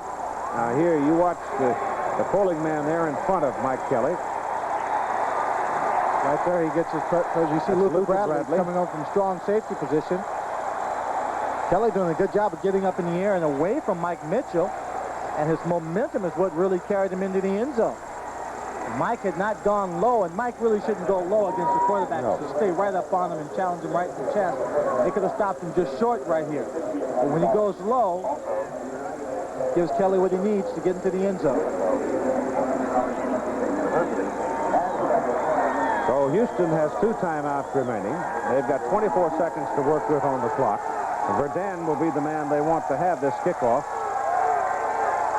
from Don Besselou. It's 14-6 Memphis. With Jacksonville losing today now, see, it was 14-3 I last heard Tampa Bay leading. Memphis could move up a notch. Low kick, fielded by Verdun. No, it's Corville, Vince Corville. And Vince Corville comes back up across the 30 to about the 32. They tend to kick away from Verdun, and Houston will move him from the middle to the outside to the middle. And that time they had him outside. Sometimes they'll just line up together just before the kickoff, and then they'll split, trying to anticipate just where they might kick that football. Update on that Jacksonville-Tampa Bay game now. It's the Bandits 14 and Jacksonville 10 in the second quarter. From the 32, 18 seconds to play in the first half. And Jim Kelly back a little deeper this time.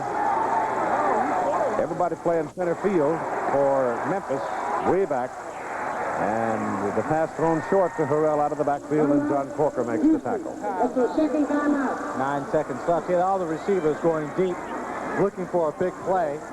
And, of course, the defensive secondary, well aware of it, just dropped straight back, and all he had was a short man and sent him around. Can I have your attention, please? With the individual in section 6, row 14, 314. The temperature at game time was 86.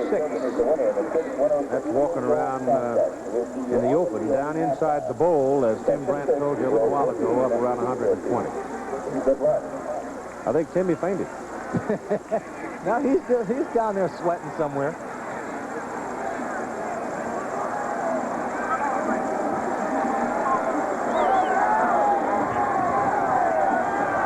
There he is. Still upright. Kelly back. Has to go short with it again to Harrell out of the backfield. And Sam will have the first down, and they'll have 2 ticks remaining, and probably this time Jimmy will wind up and throw it as far as he can. If I was Kelly, I wouldn't do it. Everybody will be sitting back there waiting, and his receivers are getting hit hard enough as it is. Go screen or something like that. Yeah, something, but don't leave those guys out there to get hung up and beat up. That's the last time out by Houston, and this will be the last play. They've got to be down inside. Well, they've got to be inside at least the 25 for Tony Fritz really to be fairly secure. Inside the 40, he's a threat. Outside the 40, not so. We're going to go into the locker room and hear Pepper talk to his team. But I've got to anticipate that Jack Pardee, when he gets his team in the locker room, Keith, is going to say, listen, the score is 14-6 if it doesn't change in the next 2 seconds. So we have played some bad football, turned the ball over, not had great field position, not taking advantage of anything, and we're still only down by 8 points. Kelly. Does a hook slide. There's a penalty flag thrown. Probably going to wind up holding call, but time has long since expired in the first half. So if it's an offensive call, the half is over. If it's a defensive call, they'll have one more play, and most of the players are already headed. Yep, it's against the offense. So the half is over. Well, we heard part of the conversation in the Memphis clubhouse. We don't know what Jack Pardee said to his team, except I suspect it was rather low-key and probably to the effect that you're only a touchdown behind, let's go get it. But right now, the Houston defense has to deal with the Memphis offense, as the Showboats will accept the kickoff from Dale Walters. And Walters lifts it downfield to the 7-yard line for Henry Williams. And Williams comes back to the 25. Houston had Frank Corral in for a tryout during the past week because they had not felt that Walters was getting all they needed on the kickoff. But today he's kicked pretty well, and Corral apparently did not perform to the point of ousting Walters from that kickoff job. All right, here's Memphis now, leading 14-6 to start the second half of play. First down at their own 25, and there are your halftime stats. Tuesday. Turnovers big for Houston, really costing them in the first half, but obviously Memphis not being able to take full advantage of it. Mike Kelly back to throw on first down. Wants to go deep, goes short instead, and Tim Spencer can't hold on as Andy Hawkins lets him have it. The ball is right in his hands. He should have really caught this one. I don't really think it was the hit of Hawkins that really made it pop loose. Just goes right through his hands and bounces off his shoulder pad. Mike Kelly has cooled off a little. He's one of his last 6. Houston going without a touchdown in the first half, and it's the first time that's been done for this football team. Of course, we had the oddity last night of Birmingham shutting out Portland 14-0, the first time this year that there's been a shutout in the league. Penalty flags and whistles stopping the play. Now we get a bit of a ruckus, and that probably is part of what happened that drew the flag in the first place. Third quarter now, Tampa Bay has gone ahead of Jacksonville 21-20. 68 is declined. The personal foul on 68 is accepted. Is that Tyrone McGriff? Yes, Tyrone McGriff. Baltimore leading New Jersey 3-0. Tyrone got called for motion, and they don't want that one. They'll take the big one because he whacked somebody in the chops right after the first flag. 21-10 is that Jacksonville-Tampa Bay score. I got so many numbers flying around in front of me. On a hot day, it's easy to get messed up.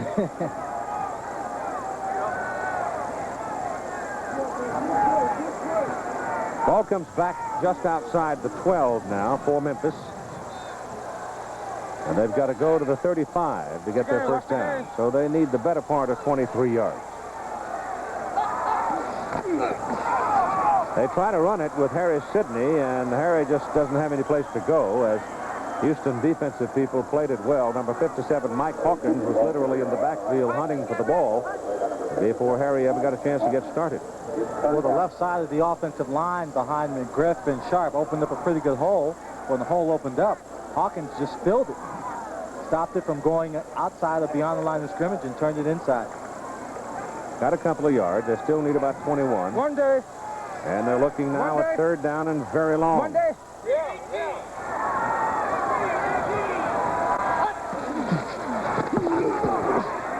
Kelly rolls out, buying some time, and now pulls it down and goes up the sidelines and close to the original line of scrimmage. They'll give him to the 23, and in comes the punter, Bob Grupp. Come on, man, we got to move it. I would guess under the circumstances, you figure Houston, they have pretty good field position now. Well, they should. They won't. They shouldn't be backed up anywhere beyond their 30, or I'd say beyond their 35-yard line, even if Gruff is able to get off an excellent kick. Gerald McNeil, the deep man, the 140-pound speedster out of Baylor.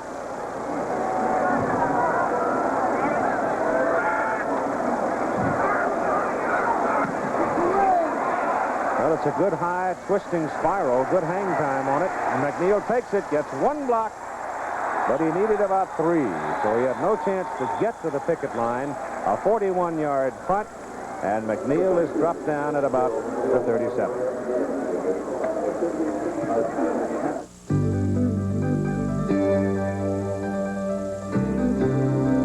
One of the world's best drivers talks about Ford quality. To the fellow who pushes this rig for a living, this cab is his home and his office for days at a time. That's why it's got to be comfortable and, above all, functional. There are 45 gauges and controls in here. But see how Ford ergonomic engineers have clustered them around me? Everything easy to read, easy to reach. That's engineering quality that really proves itself over the long haul. Of course, that doesn't mean ergonomics aren't important for the short haul. The driving position of this Mercury Topaz is designed to make it easy to see what's going on in here and out there. Whether you're talking a huge truck you drive across country, or a Topaz you drive across town, Ford is building in quality you can reach out and feel. Ford. You'll feel the quality because quality is job one. In 1968, Bob Beeman set his incredible long jump world record. Now Carl Lewis says he thinks he can break it. See it live on ABC's Wide World of Sports Saturday. Well, I'll get the record straight.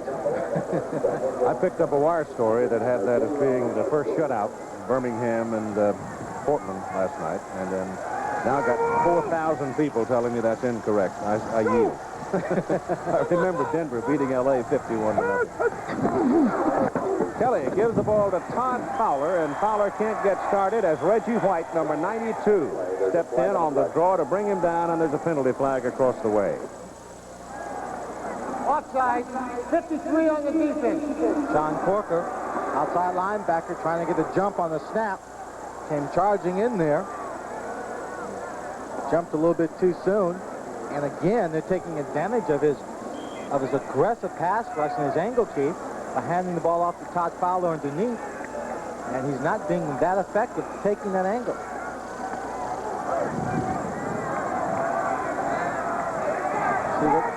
He better pick up his pace today, though, if he's going to maintain his the pace that is projected for him. On Ricky Sanders. I tell you that when you come flying out off the field here at the Liberty Bowl, it gets kind of rough real quick because it's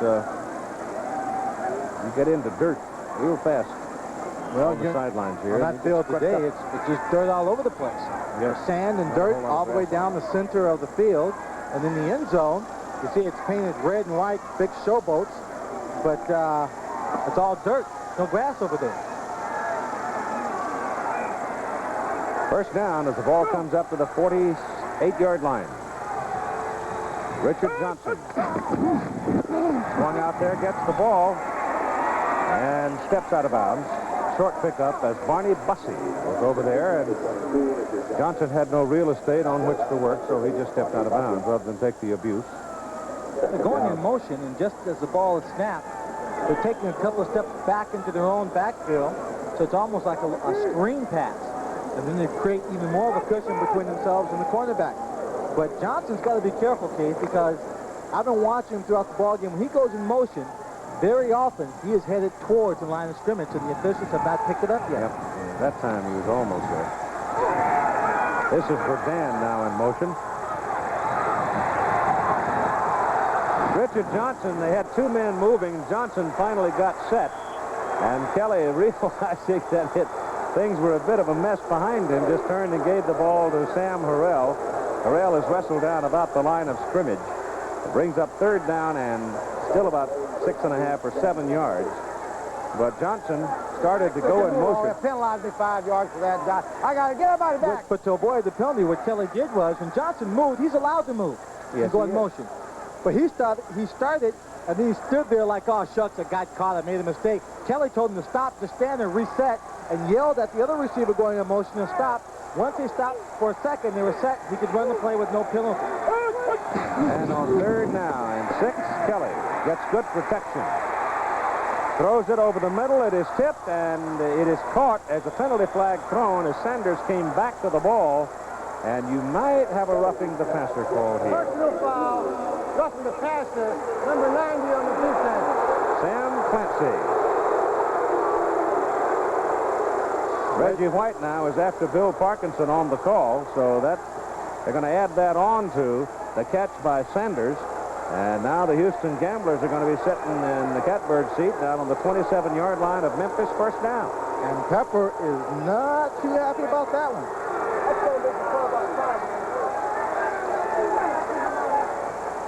We'll take another look at it. Number 90 is Sam Clancy.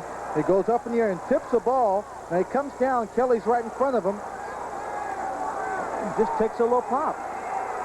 Oh, that might be a little close there.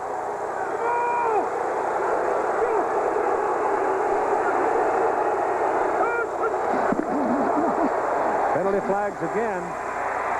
Jim Kelly buys time, throws to Richard Johnson. He's loose to the 15. But let's see about the penalty. Bessel was arguing that Johnson lost the football and he fumbled it. The officials are saying no. I think it's coming back anyway. Illegal motion. Number 80 on the offense. Ricky Sanders got caught. Yep, turned up too soon. Are they listening to us up here? I don't know, but it's pretty obvious. They've been doing it for quite a while. Sooner or later, you knew somebody was going to see it. This might be one of the franchises that would do all right as they move to the fall next year. Billy Donovan, strong, solid ownership here. And next week, we'll be out in Denver with the Denver Gold hosting the New Jersey Generals. Denver's playing Arizona tonight. And New Jersey was trailing Baltimore at halftime 3-0. Last score ahead. Kelly under pressure, gets it off. Clarence Verdun gets a block. Down the middle he goes inside the 15 to the 13. Clarence Verdun almost got away looking for somewhere to go. Running downfield, number 61, Billy Kidd, trying to throw an extra block. Leonard Coleman hobbling off the field, apparently twisted an ankle on that play, so they have to hurry in number 29, Mike Fox. We'll take a look. Been around out of San Diego State. Just kind of fake it. They're getting a real strong rush from the weak side. They take advantage of it by hitting Verdun with this little quick pop, almost like a screen again. He gets lots of running room, and he goes downfield. Look at the body speed, just flying downfield. Fowler and the 61 Billy Kidd trying to throw an extra block. It's first down Houston at the Memphis 13. Kelly gives the ball to Todd Fowler, and Fowler is ridden down by Reggie White after he picks up a yard. Now here's where the Memphis Showboats defense has been playing tough all afternoon. Leonard Coleman is out of the ball game on the sideline, number 31. He's a starting cornerback. They hustled Sam Clancy back into the ball game. I think they took Sam out a while ago because he showed some temper after getting the flag, but he's had time to cool off and rest. So John Banaszak, the veteran from Pittsburgh, comes out. He just joined the ball club. And the 29, Mike Fox, is in, replacing Coleman. Kelly hurries it to Gerald McNeil. There's that little inside turn. And coming across is number 61, Billy Kidd, to make the block. So right away, Jim Kelly and McNeil hook up to try and challenge number 29, Mike Fox, that has just come into the ball game to replace number 31, Leonard Coleman, who may have twisted his ankle. Ball is just short of the 5 now with 8:40 to play. And Jim Kelly in this half is 5 for 5 for 41 yards.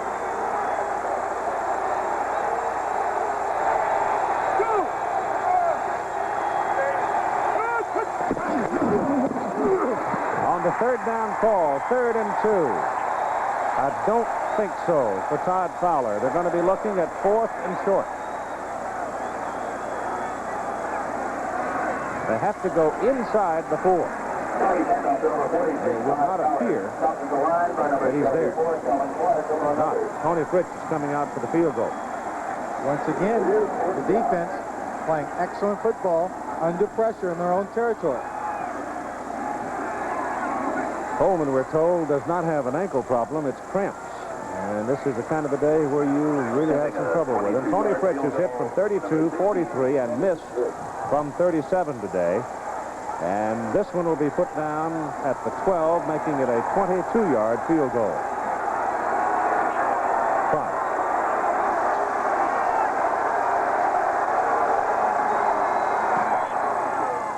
That one's dead center. So at 7:54 to play, the Houston Gamblers get more points, but still have not been able to produce a touchdown. And they trail 14-9. Can you help me with these Canon personal copiers? Oh, yeah, they're terrific. And you know, they copy in 6 colors. I know. Well, the entire copying process is in this cartridge. Look, so you can maintain it yourself. I know. This one even reduces and enlarges and makes copies up to legal size. I ought to know. I'm Jack. Oh, I know. Well, if you know all about Canon PC copies, what do you need me for? Over here. You should have known. For information, call toll-free. We're here at the 18th hole of this light beer open, and we've seen some real unusual shots today. You said it. Hey, Bob, I think you got a birdie. Elsie, how am I supposed to hit it through this tree? No problem, Bert. How's Yuka going to get out of this one?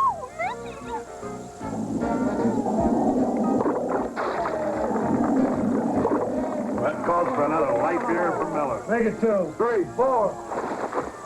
It's a good thing light's less filling. Back to you, Ricky. John, the last player's approaching the tee. And when it goes to 100, you sell. I won't be long, girls. Hold my calls, will you? It hit the weather vane. It's in the drain. Here it comes out. It's going on the green. So it's in the hole. Light beer from Miller. Everything you always wanted in a beer, and less. This open ought to be closed. Based on what happened in the Kentucky Derby with Spendebuck running away with it and now skipping the Preakness Stakes, one would figure that the 110th running of the Stakes is going to be wide open. Surely Eternal Prince, Image of Greatness, all be there to challenge Chief's Crown, who had gone off as one of the favorites in the Derby. You'll see it next Saturday at 5 here on ABC, Eastern Time. Well, Henry Williams, a yard deep in the end zone, is coming out, and he gets around the corner, and he had one man. If he'd been able to beat that last man, he might well have really hauled it up the sidelines, but Todd Fowler, the running back for the Gamblers, laid a solid tackle on him in the open field. Henry Williams is only 5 feet 6 inches tall. His nickname is Gizmo. You saw the motion picture Gremlins. There was this one kid gremlin they called Gizmo, and they say Henry Williams looks just like him. I went down there and took a close look, Keith, and you know, I think you're right. 24-yard line. Porter and Sidney now are the split backs for Memphis. Showboats leading Houston 14-9, 7:20 to go, third quarter. And Mike Kelly throwing on first down. Sideline pattern, and it's complete just beyond the marker. Making the catch is Derek Crawford in front of Will Lewis. Derek Crawford doing a real good job going up. Second line, baby. Homegrown right here from Memphis State. Eventually, we have to see him going deep. Yeah, he's their deep threat. I believe that's the first time he's seen the ball today. It is. Ball just beyond the 35. First down. Run it. Sidney. And Harry out of Kansas. He got close to 5 yards on the carry. Just depends on where they mark him from the bounce. And one of the Showboats got up slowly, and now one of the Houston Gamblers is still down. Looks like Kiki Diallo. So it's a pickup of 5 yards, a timeout for an injured Kiki Diallo. 6:22 to go, third quarter. Elsie, how am I supposed to hit it through this tree? No problem, Bert. How would you like to play golf with duffers like these? 8-ball on the start. You can, if you win the light beer from Miller Hackers Paradise Sweepstakes. A free vacation in Hawaii for you and 3 friends, golfing with some of the light beer all-stars. Get an entry form from this display wherever you buy light beer, or from the May 13th Sports Illustrated or People magazine. You never played golf like this before. Finally, you can be more carefree, even a little sloppy, painting windows. All because of new Glass Mask from Wagner. Glass Mask is a liquid that glides on easy as that. And when you're done painting, glides right off. So you needn't worry about a little slip-up here and there. New Wagner Glass Mask. And for masking everything else, Wagner Mask It. The threat of malpractice suits is changing the doctor-patient relationship. More and more doctors are practicing defensive medicine. Monday, watch ABC's World News Tonight.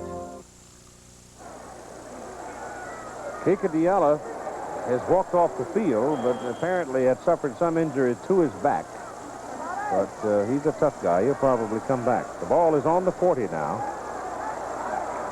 And Memphis, with a second down and 5, puts Spencer and Sidney in the same backfield. Play action as Kelly rolls out, goes down the sidelines. Derek Crawford is wide open. Wide open. Number 35, Mike Mitchell, thought he was going to run a fly down the sideline. Crawford, with his great speed, he took him deep about 20 yards and then turned around and came back. Harry Sidney is lying on the ground, deep in the backfield, Pete. We'll take another look at it. He just drove Mike Mitchell off the ball, got him turned around. He turned his back, and right there, he comes back, and that's all it's called, is a comeback. He's got plenty of room, turns around, sees the cushion, tries to cut inside to go for the touchdown, but number 37, Tommy Myers, picks him up. Harry Sidney, meantime, hurt on the play, and it looks like a left leg problem. The ball is placed down at the 26-yard line of Houston. Kika Diallo has returned to the ball game, and right now they're going to help Harry Sidney off the field. He is pretty much walking by himself now, so either a strain, a cramp, or a sprain of some kind. Heavy limp. If on days like this, the players have to get that salt and that potassium in their system early in the day or the day before. You can't just say, oh, I've got a cramp, and then take some salt or some potassium and get rid of the problem, because it has to have some time to work into your system. So when you know you're going to play a game like this in this kind of weather, it's important to get that potassium and salt in early. All right, a big play for Memphis. And the former Ramblin' Wreck now has got him setting first down on the 26 with Leonard Williams lined up in the deep position, and he's got the ball. And he is caught by number 62, Tony Fitzpatrick, like Jim Kelly out of Miami. And Fitzpatrick, who has had all kinds of leg troubles this year, severe knee injury. Tony coming back healthy, makes a big play right there. Not too tall, but he is a windmill in that defensive line. Little spark plug. He also shares the same address with Jim Kelly. Yeah. Lives at his house. He's more like the sergeant of arms around the household. I'd hate to see it be the burglar got caught in that house. 3-3, Baltimore and New Jersey now with 7 minutes to play in the ball game. So they're playing a tough defensive battle in that one as Kelly drops deep. Mike throws down the middle. Oh, my goodness. Oh, me, Derek Crawford. There wasn't anybody within 15 yards of it. Don't turn on Pepper's mic, whatever you do. No. Whatever you can imagine Pepper is thinking or saying, you're probably right. Oh, me, he was so lonesome all by himself. And right now he feels even lonelier. What's having this? not made the catch. He's wide open. There's nobody in the picture middle, in white. Right in his hand. Number 10, Walter Lewis from Alabama, standing next to Pepper Rogers. Third down now and 10.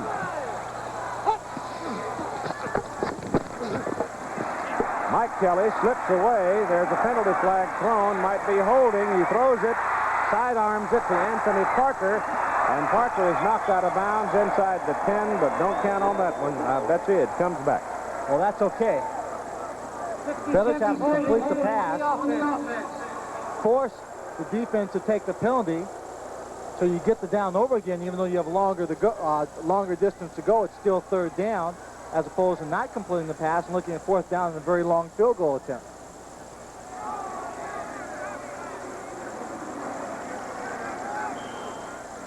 Ball comes back just outside the 35,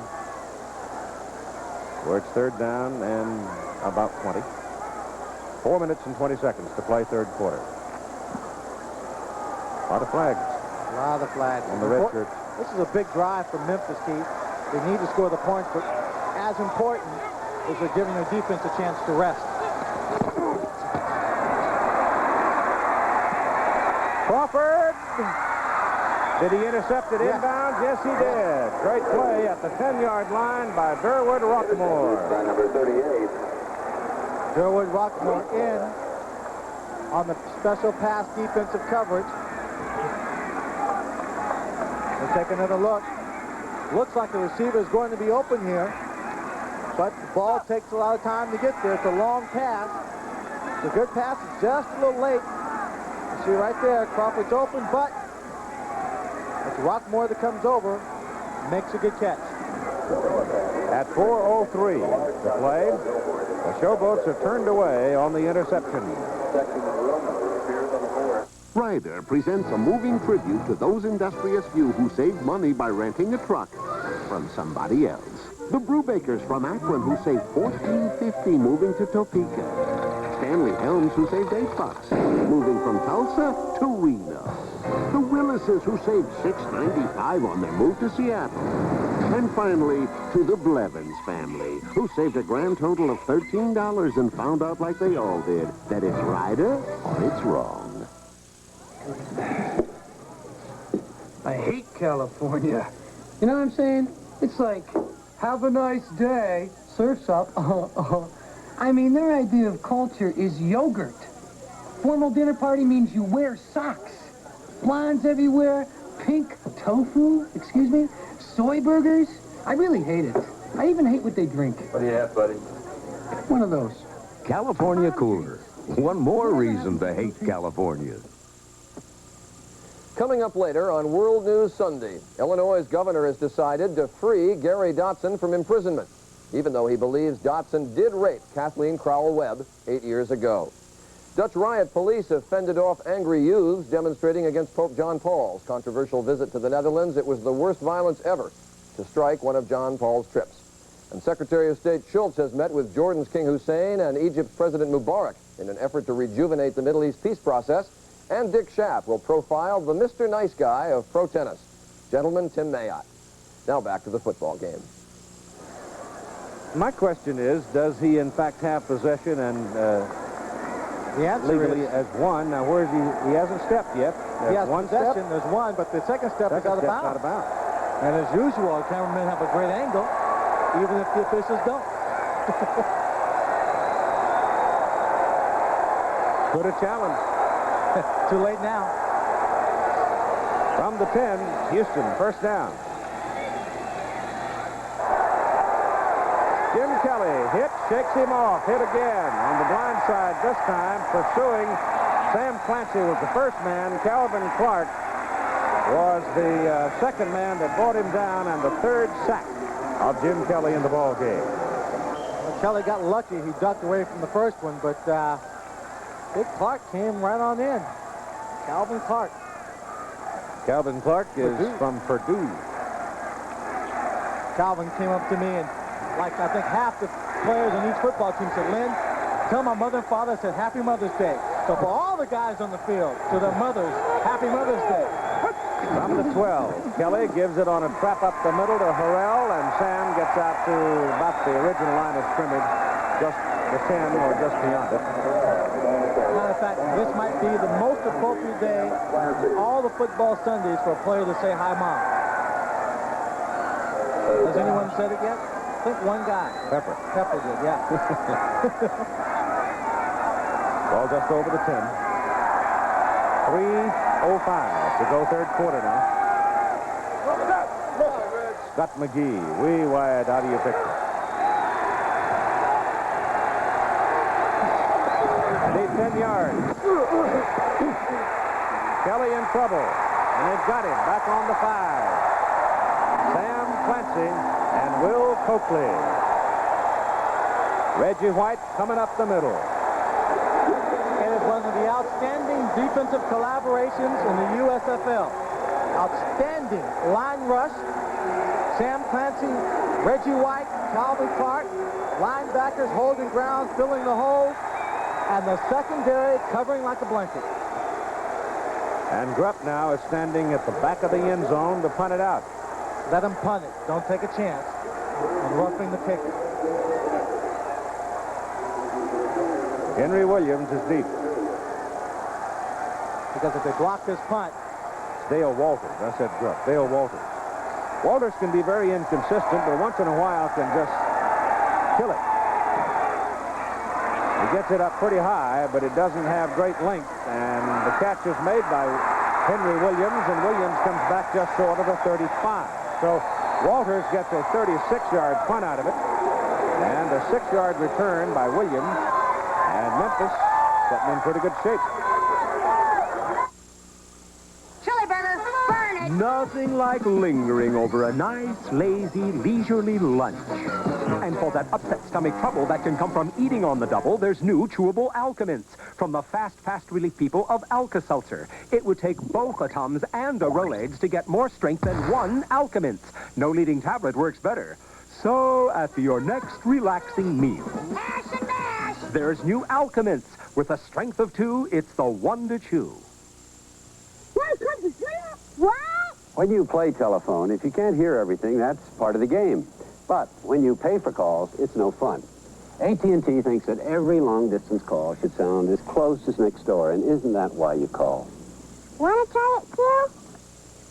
Calling anywhere, anytime, long-distance operators over a century of commitment. That's AT&T. The more you hear, the better we sound. AT&T, the right choice. I'm Jim Duffy on American Television and You. Imagine looking at 50,000 commercials and 3,000 hours of television programs. Our Broadcast Standards Department does that each year. We screen every minute of entertainment and commercial material before it's broadcast to see if it's appropriate to put on the air. This balances your freedom as a viewer with our responsibility as broadcasters. It's a powerful combination. American Television and You. Here in the third quarter, the Memphis offense has been beating on the Houston defense.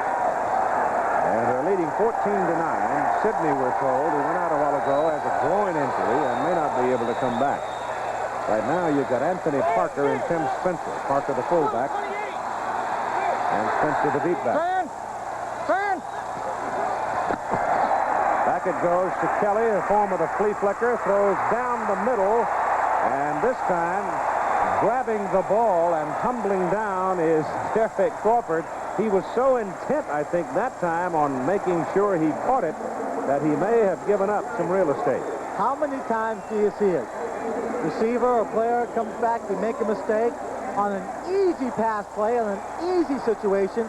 Then they come back, and when it's tough, you got to lay your body out, you come up with a great catch. And that's a real good, super catch by Crawford.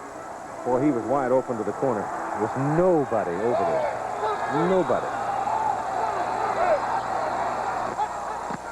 First down from the 16, Spencer. Good block on the left side. And Tim is inside the 12, Andy Hawkins. Brought him down, Louis Sharp and Tyrone McGriff opening the door on that side. That time Spencer was just a shoelace away from breaking that run. 50 seconds now left in the third quarter. And the Showboats are down very near the Houston 11. Spencer has 9 carries and 44 yards in the ball game. Louis Sharp, Tyrone McGriff, 67-68. NFL experience. Big guys, bright football players. Louis Sharp says he likes working with Tyrone. He knows exactly what he's doing to make a great pair on that left side.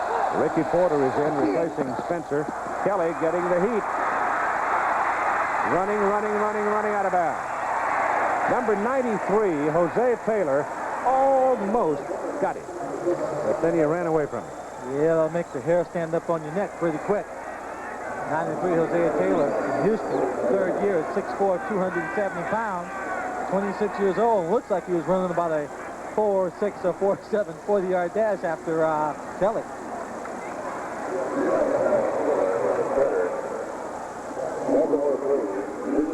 Third down.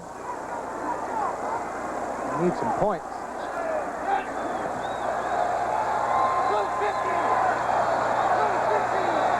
Snap coming from the 14. Handed off to Leonard Williams.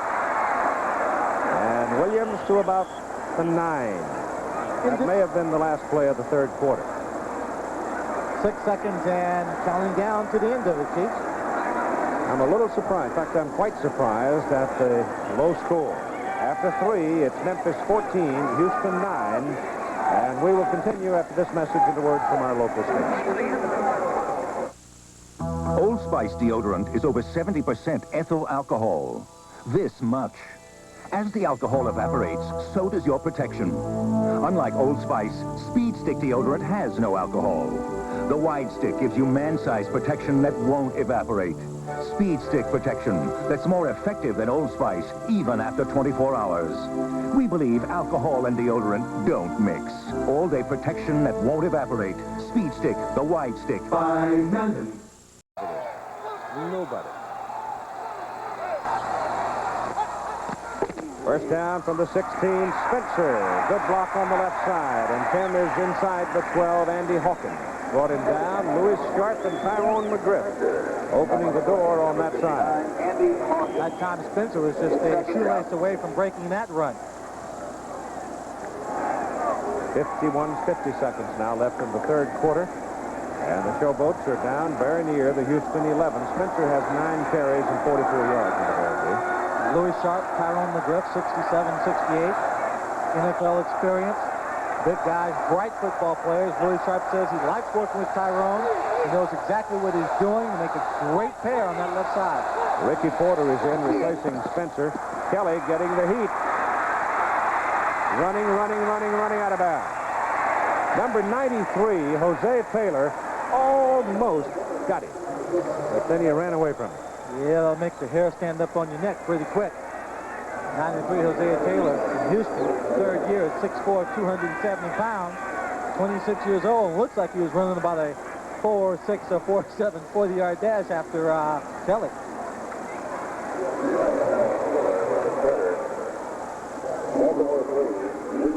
Third down. Need some points.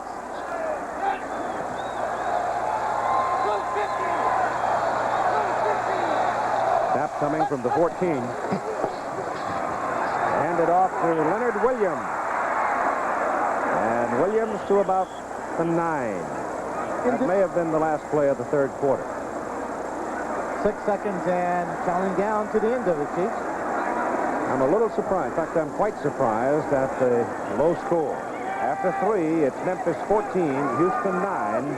And we will continue after this message and a word from our local station. Old Spice deodorant is over 70% ethyl alcohol. This much. As the alcohol evaporates, so does your protection. Unlike Old Spice, Speed Stick deodorant has no alcohol.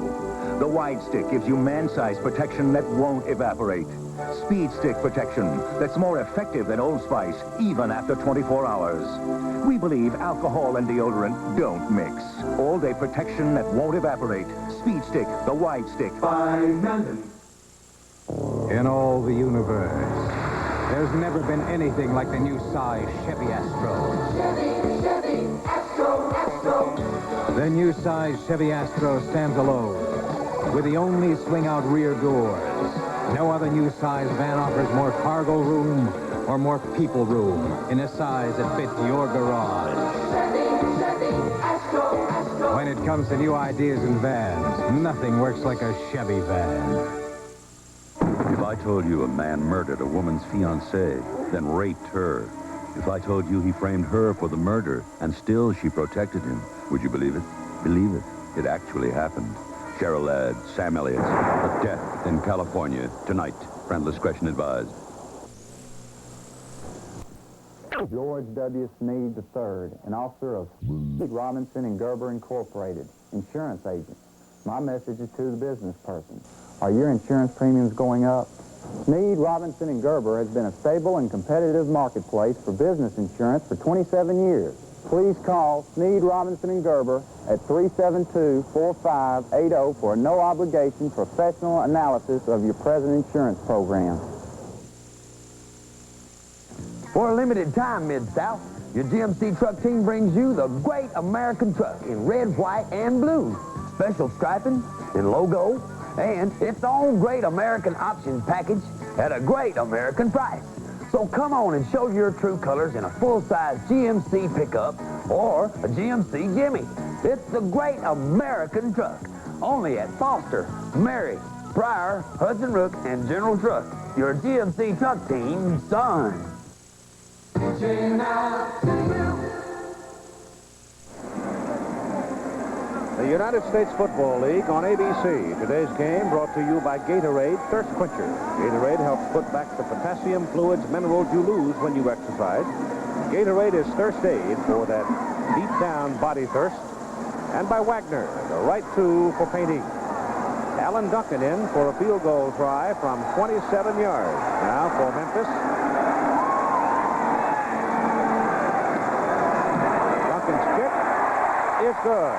So the former Tennessee Volunteer, who went to high school in Kenya, knocks it through. And the Memphis Showboats have gone out to a 17-9 lead after 3 seconds of the fourth quarter. But the primary question is it good enough? Well, so far, yes. So far, yes, but... Make a note here that the founder of the Liberty Bowl, and an old friend, wonderful man, Bud Dudley, has been named the National Football Foundation Hall of Fame's outstanding contributor to amateur football for the 1985 award. And the award will be presented at the annual Liberty Bowl luncheon here in December. I've been here for a few Liberty Bowls myself over the years, and it's always quite a spectacular event. In fact, some of the coldest nights of my life may very well have been right here at Liberty Bowl. It can really get frosty sometimes. Sometimes it's gorgeous in December. Vince Corville and Calvin Eason are back deep with Clarence Verdun.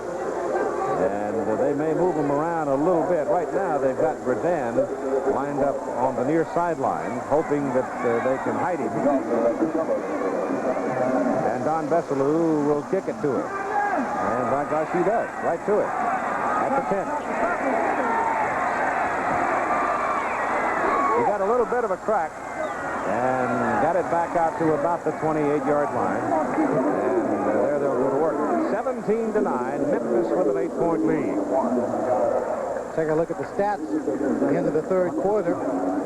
See that Memphis has the edge in total yards. They turned the ball over twice compared to the 3 for Houston. What it doesn't tell you is that the score is 17-9. Memphis with a lead, not really able to convert on all of its scoring opportunities, and that Houston is being dominated by the Memphis defense. Jim Kelly sets him up. Looking for a deeper pattern, but still has to go short. The Fowler coming out of the backfield, and a mighty collision as between the Fowler and John Corker and Mossy Cade. It's a first down as he gets to about the 44. Last week, Fowler took a shot while catching a pass coming across the middle against the Portland Breakers. As I told you earlier, that hit caused him a concussion, blackened his eye, had about 8 stitches along the side of the eye. And take a look as the 3 people converge or 2. That's a bell ringer. Oh, yes. Doug Flutie might be a little dizzy in the backfield now. Doug Flutie has scored on a 5-yard run with 3 minutes to go, and New Jersey's gone out over Baltimore 10-3. Kelly back on the first down play, gets it off. Pass is good to Johnson, and Richard Johnson goes shooting to the sideline and picks up another first down. Now it begins to look like they're finding some holes in the Memphis defense as we check in with Tim Brandt. Chief, just before the Gamblers offense went back on the field, I talked to some of the offensive linemen and asked them what the problem was, why the guys are coming through cleanly. They're having trouble picking up that outside linebacker. Then I went to the receivers, and they said they are very frustrated because they feel they're open. But Jim Kelly's taking too long because of that pressure. He's setting up, taking too long to find them and throw it. So what they're trying to do on this series is release it quicker, and that's exactly what Jim Kelly has done the last 2 completions. And he's 7 out of 7 for 70 yards in this half. But still, no touchdown.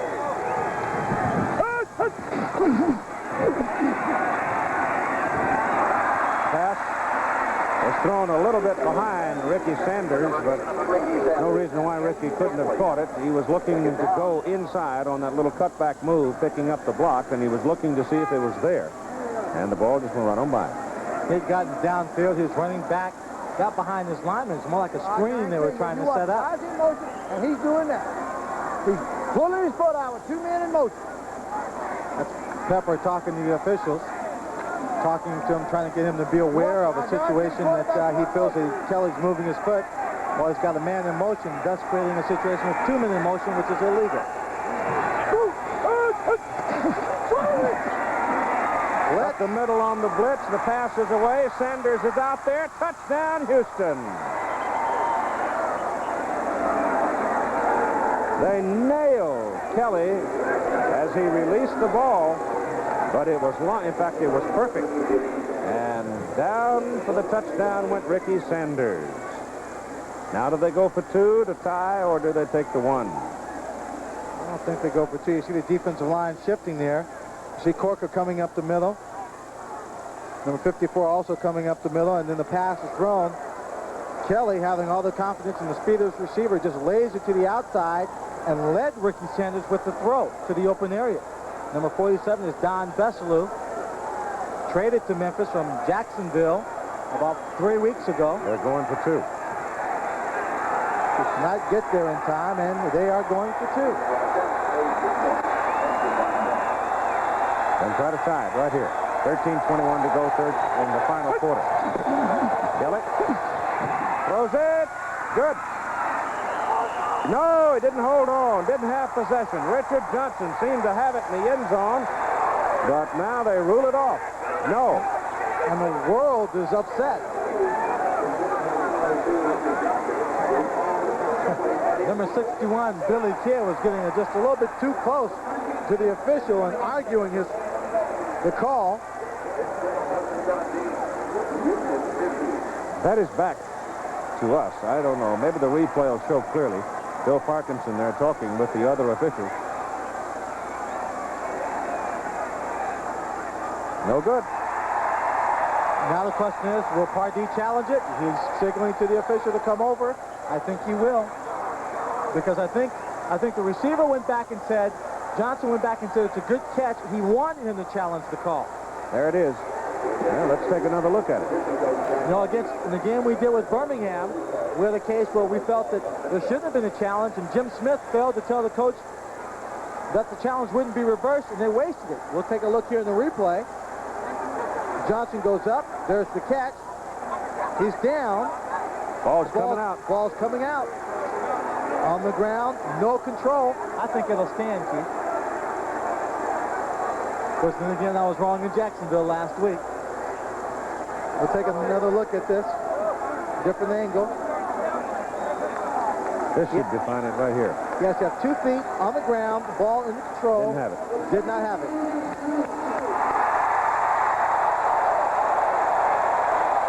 Johnson, Richard Johnson, possessing the ultimate in confidence in his own abilities, I think, made a critical error in terms of costing his team a timeout and going back to tell Pardee that he had control. Well, if he had just grasped the ball and then dropped it, it'd have been one thing, but he really never did. Lost it on his hip. Boy, could I go for a nice cold white beer from Miller. I thought I'd just pop in at my favorite hangout and have one with the guys. Well, the whole gang drinks light. Oh, sure, there's a lot of other light beers around, but we all agree that light beer from Miller tastes terrific. And get this, it's less filling. John, how many times have I told you? Use the door, huh? I forgot. I'm sorry. Light beer from Miller. Everything you always wanted in a beer, and less.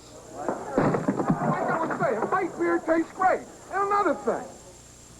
Observe the perfect crime. Costly energy escaping on all sides. What's this? Pink Owens Conning insulation. Yes, it's saving money in the attic, saving money in the walls, in the crawl space and basement. The perfect crime. Solved by myself. And pink fiberglass insulation. Owens Corning, our building products put your house in the pink. There's a professional football league that believes having fun is the most important business at hand.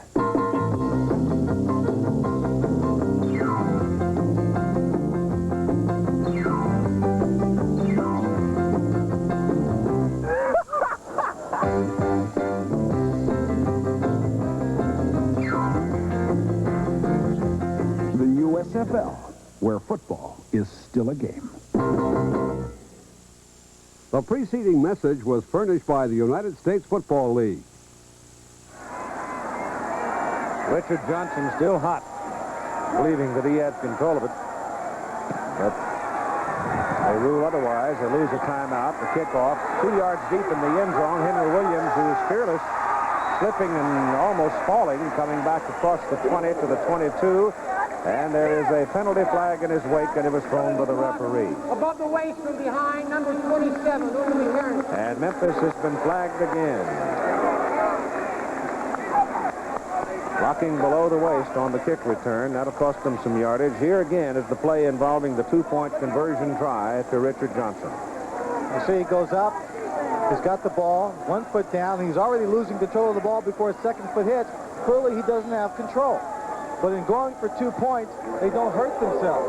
Because without getting the 2 points, they still are behind by a field goal.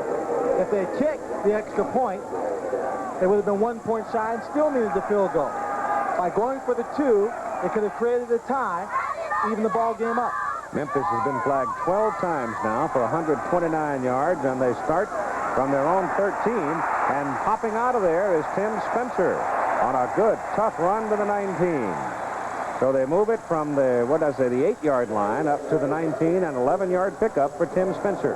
And here is when a running back who needs to carry the ball 15, 20, 23 times a ball game, who gets better each carry, really becomes an important factor in this ball game. If he's running hard and running well, it'll help them control the ball with safe running plays while eating up the clock at the same time. He's averaging 5.5 yards a carry on 10 carries today.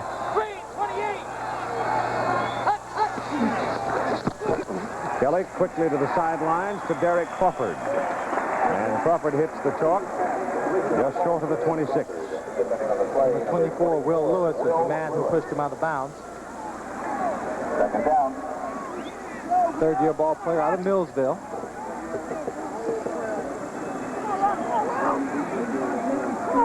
Pace of the game is quite deliberate considering the heat and humidity.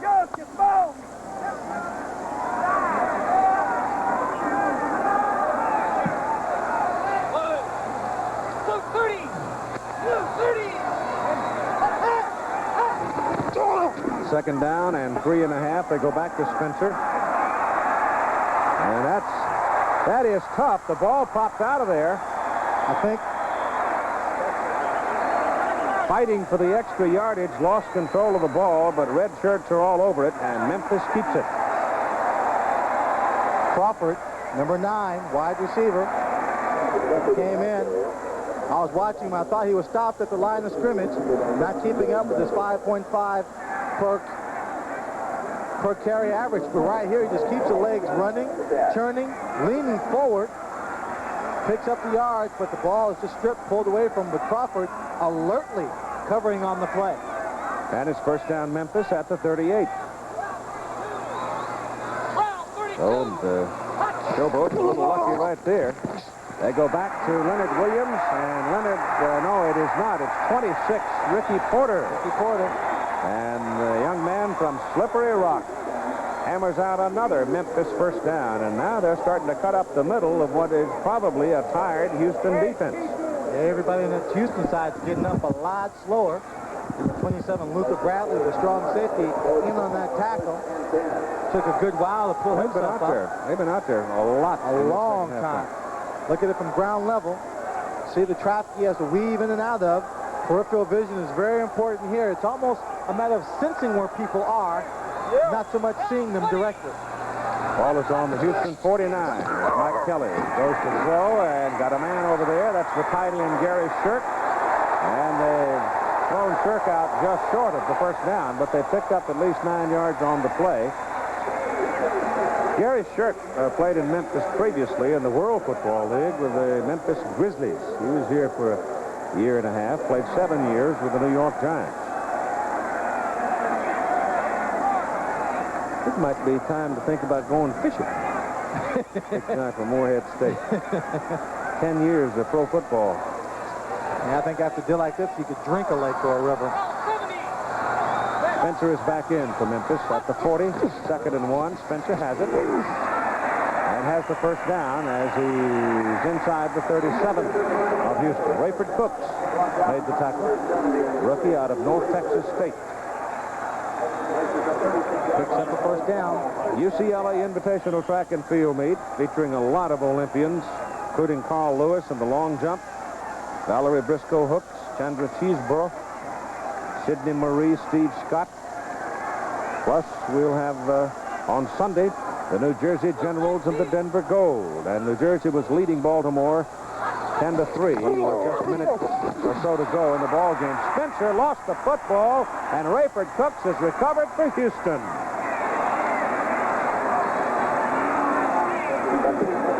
Tim Spencer never had control of that pitch back from Mike Kelly. It popped out, and Cooks was right there. Hey, he spiked the ball! He spiked the ball! Rayford Cooks did spike the ball. Pepper wants a call. They called it on Van Heflin earlier in the ball game when he spiked it. Pepper's a funny guy. I mean, here's Spencer fumbles the football on a big drive. They lose possession of it. What's Pepper yelling about? He's trying to get 5 yards.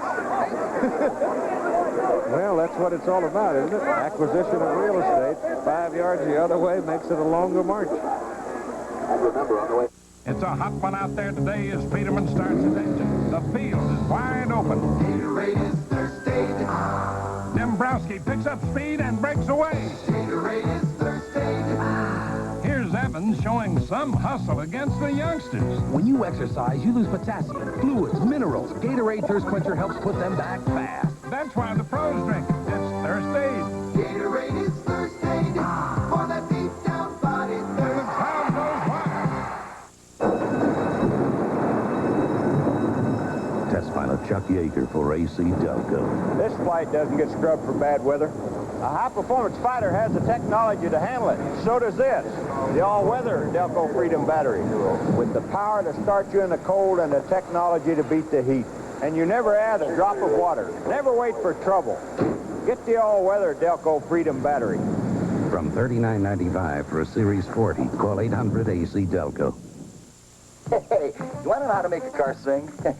Well, after you wash it, just get out the old Armor All. First I do the tires. Makes them look like new again. Then I do the bumpers. Makes them look like bumpers again, yeah. Then I do the dash, the door panels. Then I hit the hoses.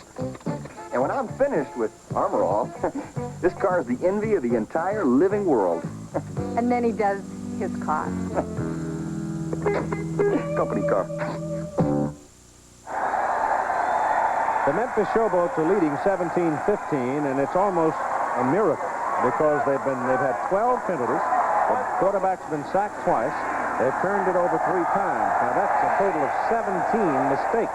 Normally you make that many, you're going to be on the deficit side. But not so yet. Jim Kelly sets Houston at the 39. Gives the ball to Sam Harrell. And there's just nothing there as Reggie White and company stacks it up. Jim Kelly in this half has completed 8 out of 9 passes for 113 yards and 1 touchdown. 9 minutes and 5 seconds to play in the ball game. And that 1 touchdown to Sanders was only the 3rd time in the ball game that he threw deep.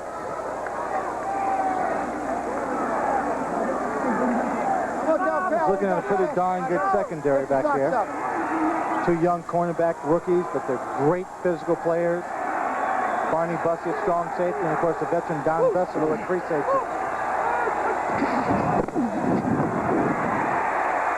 Kelly gets it away down the middle. Penalty flag. Ball is caught by Gerald McNeil, who fouls his way to the 44. But let's see about the penalty. It could well be a hold. Holding 60 on the offense. Number 92, Reggie White, is on the ground, Keith, and he is not getting up.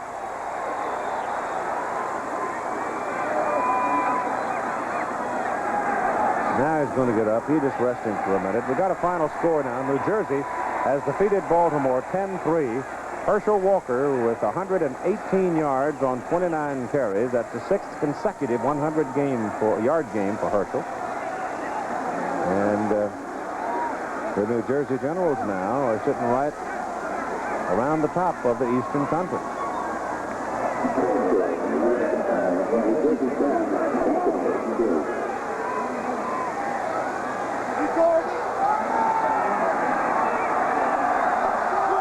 Ball is back at the 29 now. Second down and 20. Kelly setting up a screen over there. Clarence Verdun. And they get Verdun as he comes back to about the original line of scrimmage, the 38. So it'll be 3rd and long for Houston. New Jersey Generals with an 8-4 record. And we don't have the final in yet from the Gator Bowl in Jacksonville between Tampa Bay and the Bulls. We talked about Herschel Walker in another 100-yard game early this week. Dick Steinberg, the player personnel director for the Patriots, said that he didn't think Herschel was a great back. I called him up. He told me he was misquoted. He felt that there were only a couple of guys in that upper echelon. So Herschel was a very outstanding back. Kelly drills it past good to Sanders, and Sanders hauls it down for a first down at the Memphis 47. Boy, that one had some steam on it. Yes, it did. You know, I only mention that, Keith, because no matter what happens in this league, what this league does in 1986, there's one thing I think no one could deny, that there's a lot of talent on many of these football teams, guys who can play in the National Football League, play anywhere, and be stars there. And I would hate to see any team hold a grudge against these players and not pick them up and not use that talent if it ever becomes available.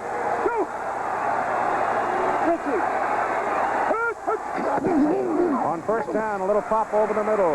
Kelly throwing to Johnson. And it depends on where they mark him as to whether or not it is a first down. And they're going to give him the 35, and that will be a first down. And here's a final out of the Gator Bowl. Tampa Bay defeated Jacksonville 21-10. And so the Tampa Bay Bandits now have gone out to a 9-3 record on the season, and they will continue to lead the Eastern Conference.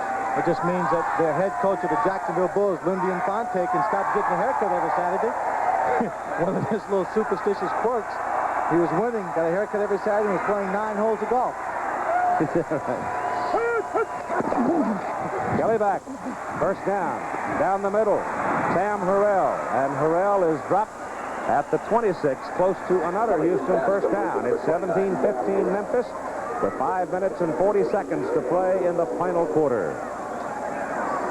And that 17 points that the Showboats have on the scoreboard now is looking pretty small.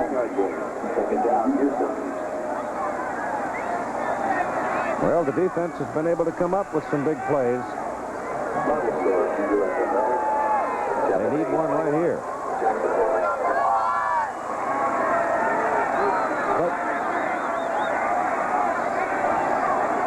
Tony Fritz probably isn't warming up on the sideline. He doesn't want to waste any motion.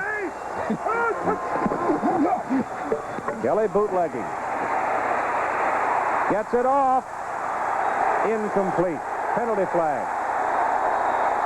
They're going to call him for grounding. There was nobody over there. Let's see about this. Referee Parkinson threw it.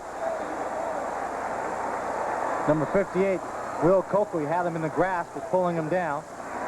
Will the motion on the offense's decline, intentional grounding is accepted.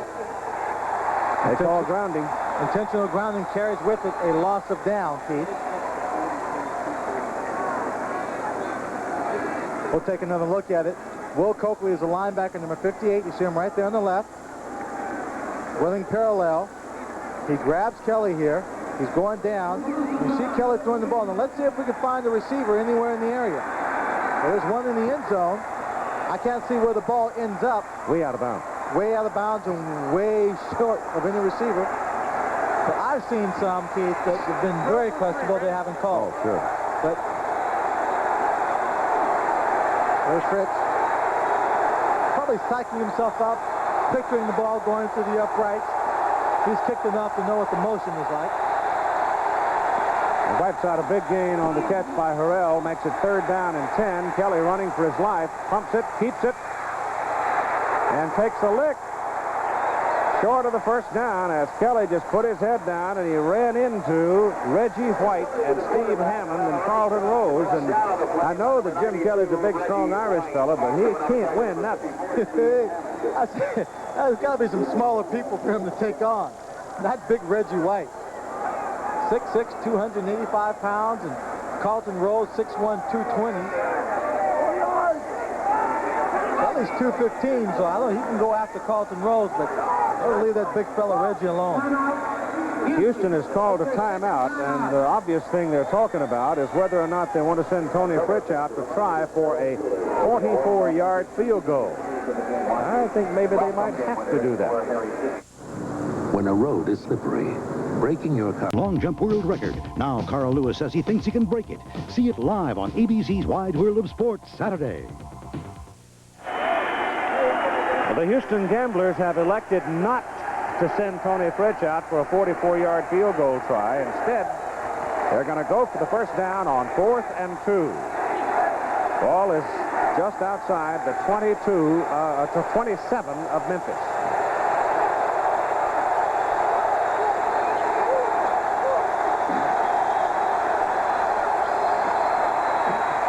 Pitch out, gets away from Todd Fowler. And he is knocked down back outside the 40. There's your big defensive play for Memphis. A mistake by Houston, but Memphis covered it.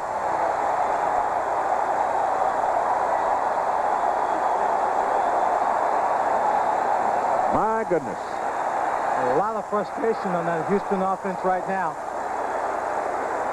Fowler does not normally make these kind of mistakes. The ball's right there. I can't tell how much velocity he had on it. Might have come in pretty good, but nonetheless, he still should have caught it. That one little mistake gave the defense all the time in the world to come up and to make the stop. Now giving the offense possession of the ball at the 42-yard line. And 3:38 to play in the ball game. Porter and Parker are the running backs for Memphis. It's Porter. And Ricky Porter out to about the 45. Pick up 2.5. Houston has only one timeout. Now, they called one a while ago to make the decision. They've now spent the 3rd one right here. But they had called a timeout to talk about field goal or go for it. They lost another timeout on the unsuccessful challenge of the 2-point conversion. And now they've just been charged with their 3rd timeout. So they'll have it here to stop the clock at 3:21, and they'll get another break at the 2-minute warning.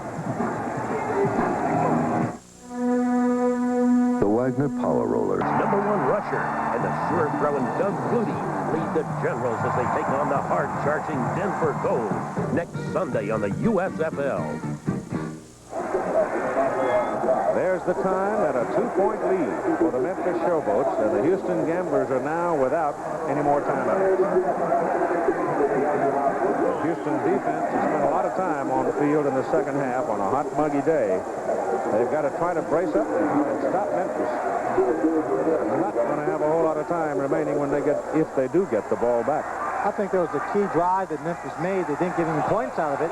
Yep. At the end of the 3rd quarter, they kept them out in the field and wore them down a bit. Big time killer. As well. Handoff is inside. Anthony Parker. And Parker's about 3 yards short of his first down as he pounds up near midfield. Here's where that balanced offensive attack really comes in handy. Having the ability to both run the football and throw the football. Memphis came into this game being number 2 in the conference, rushing the football, second only to the New Jersey Generals. Of course, Pepper Rogers took over the offense himself 3 games ago. Charlie Waller's departure. Ball is directly on midfield. It's 3rd down and 2. They don't get it. Parker slanting in over the left guard. And he does not get the 1st down. So it'll be 4th and about 1.5 yards. Yeah. We saw how quickly Kelly did get his team on the scoreboard for their only touchdown of the afternoon. All he needs to do, once he takes possession of this football, if they decide to punt here. Well, Pepper Rogers now has indicated to Mike Kelly that they can let the clock wind down to 2 minutes. They don't have to get a playoff, and I think he's right. They'll get the 2-minute warning. They'll have time to talk and decide what they want to do on still 4th down and about 2 yards to keep it, or whether or not they want to go ahead and kick it away. I know what I'd do. Punt it. You got that right. 2 minutes to play in the football game. The Memphis Showboats leading over the Houston Gamblers by a score of 17-15. And the New Jersey Generals have beaten Baltimore 10-3. Ace and nuclear energy. That's homegrown energy America can count on. Well, all I can say, and I've known Pepper Rogers for a long time. Oh, no. Even going back to his quarterback days, and he was a member of the great Georgia Tech teams in the 50s. I think he's either going to go out there and run the clock very long and try to pull them off sides with a long count. They're already down to 9 seconds, 8 seconds. Now they got Moser in motion. They're going to go for it on 4th and 2. Trying to draw them off sides. You told the offensive line to rock. Well, they'll take the 5-yard penalty instead, and now they'll punt. I was about to say, the clock's still running. The clock shouldn't have been running at all until the ball was snapped. They got to reset that clock. Got to reset the clock. They ran about 16 seconds from it. I was just about to say that if he does indeed go for it and fails, boy, I would make sure he had an escort and he'd walk along the river. Yeah, only if they got that touchdown or that 3-point to beat this team, to beat the Showboats, would he need that escort? They got to put the clock back to 2 minutes, don't they? Yeah.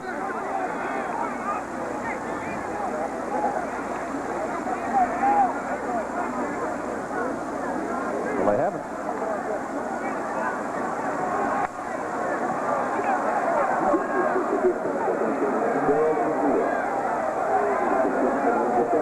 Memphis is out there talking right now.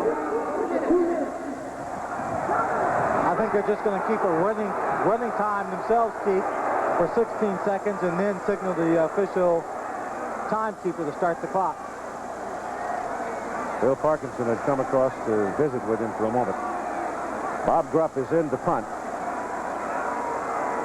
Gerald McNeil is a very important person here, as well as Bob Grupp. The clock has been reset, Keith. 2 minutes, yeah. Grupp's punts have been 48, 31, 45, and 41. McNeil, one of the most dangerous receivers in the league. Grupp's to angle this one to the right.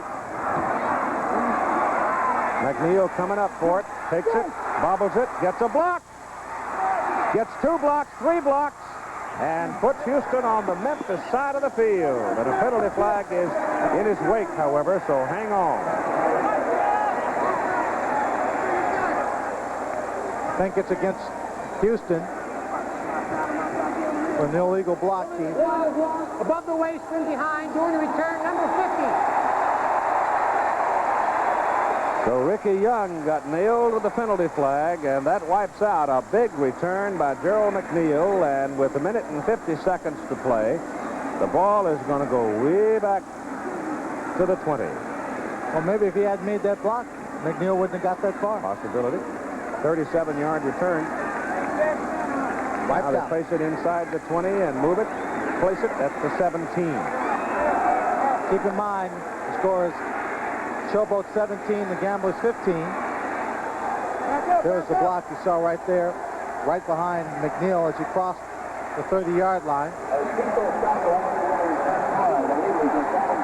They need just to get a field goal to take the lead. They got 1:50 to work with and no timeout.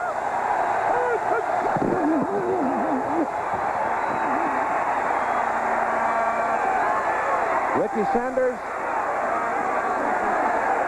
He should have got out of bounds.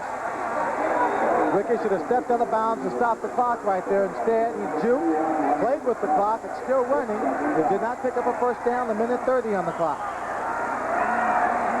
He got 7 yards. It's second down 3.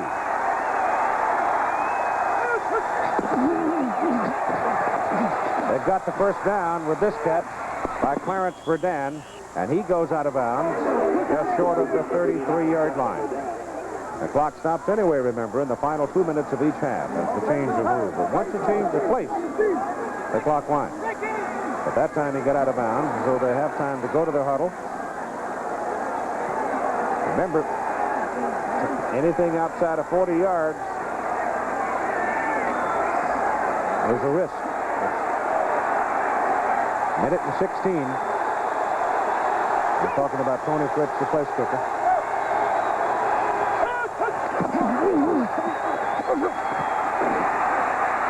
Kelly goes to the sidelines again, and they don't get out of bounds, but they do get the first down, so that'll kill the clock, and Houston's got to come up and call the play at the line of scrimmage. That was Gerald McNeil making the catch. He had Richard Johnson, who had slipped into the seam back there, but chose to go to the more open man, McNeil.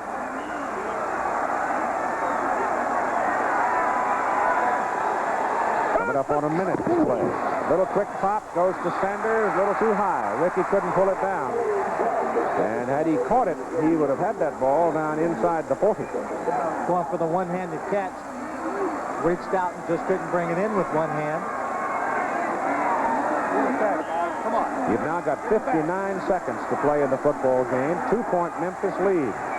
Houston trying to get it far enough down the field to give Tony Fritz a chance to win it. At least. If they can't put it in the end zone. Have to move the ball 30 yards downfield to give him a shot at about a 40-yard field goal, Keith.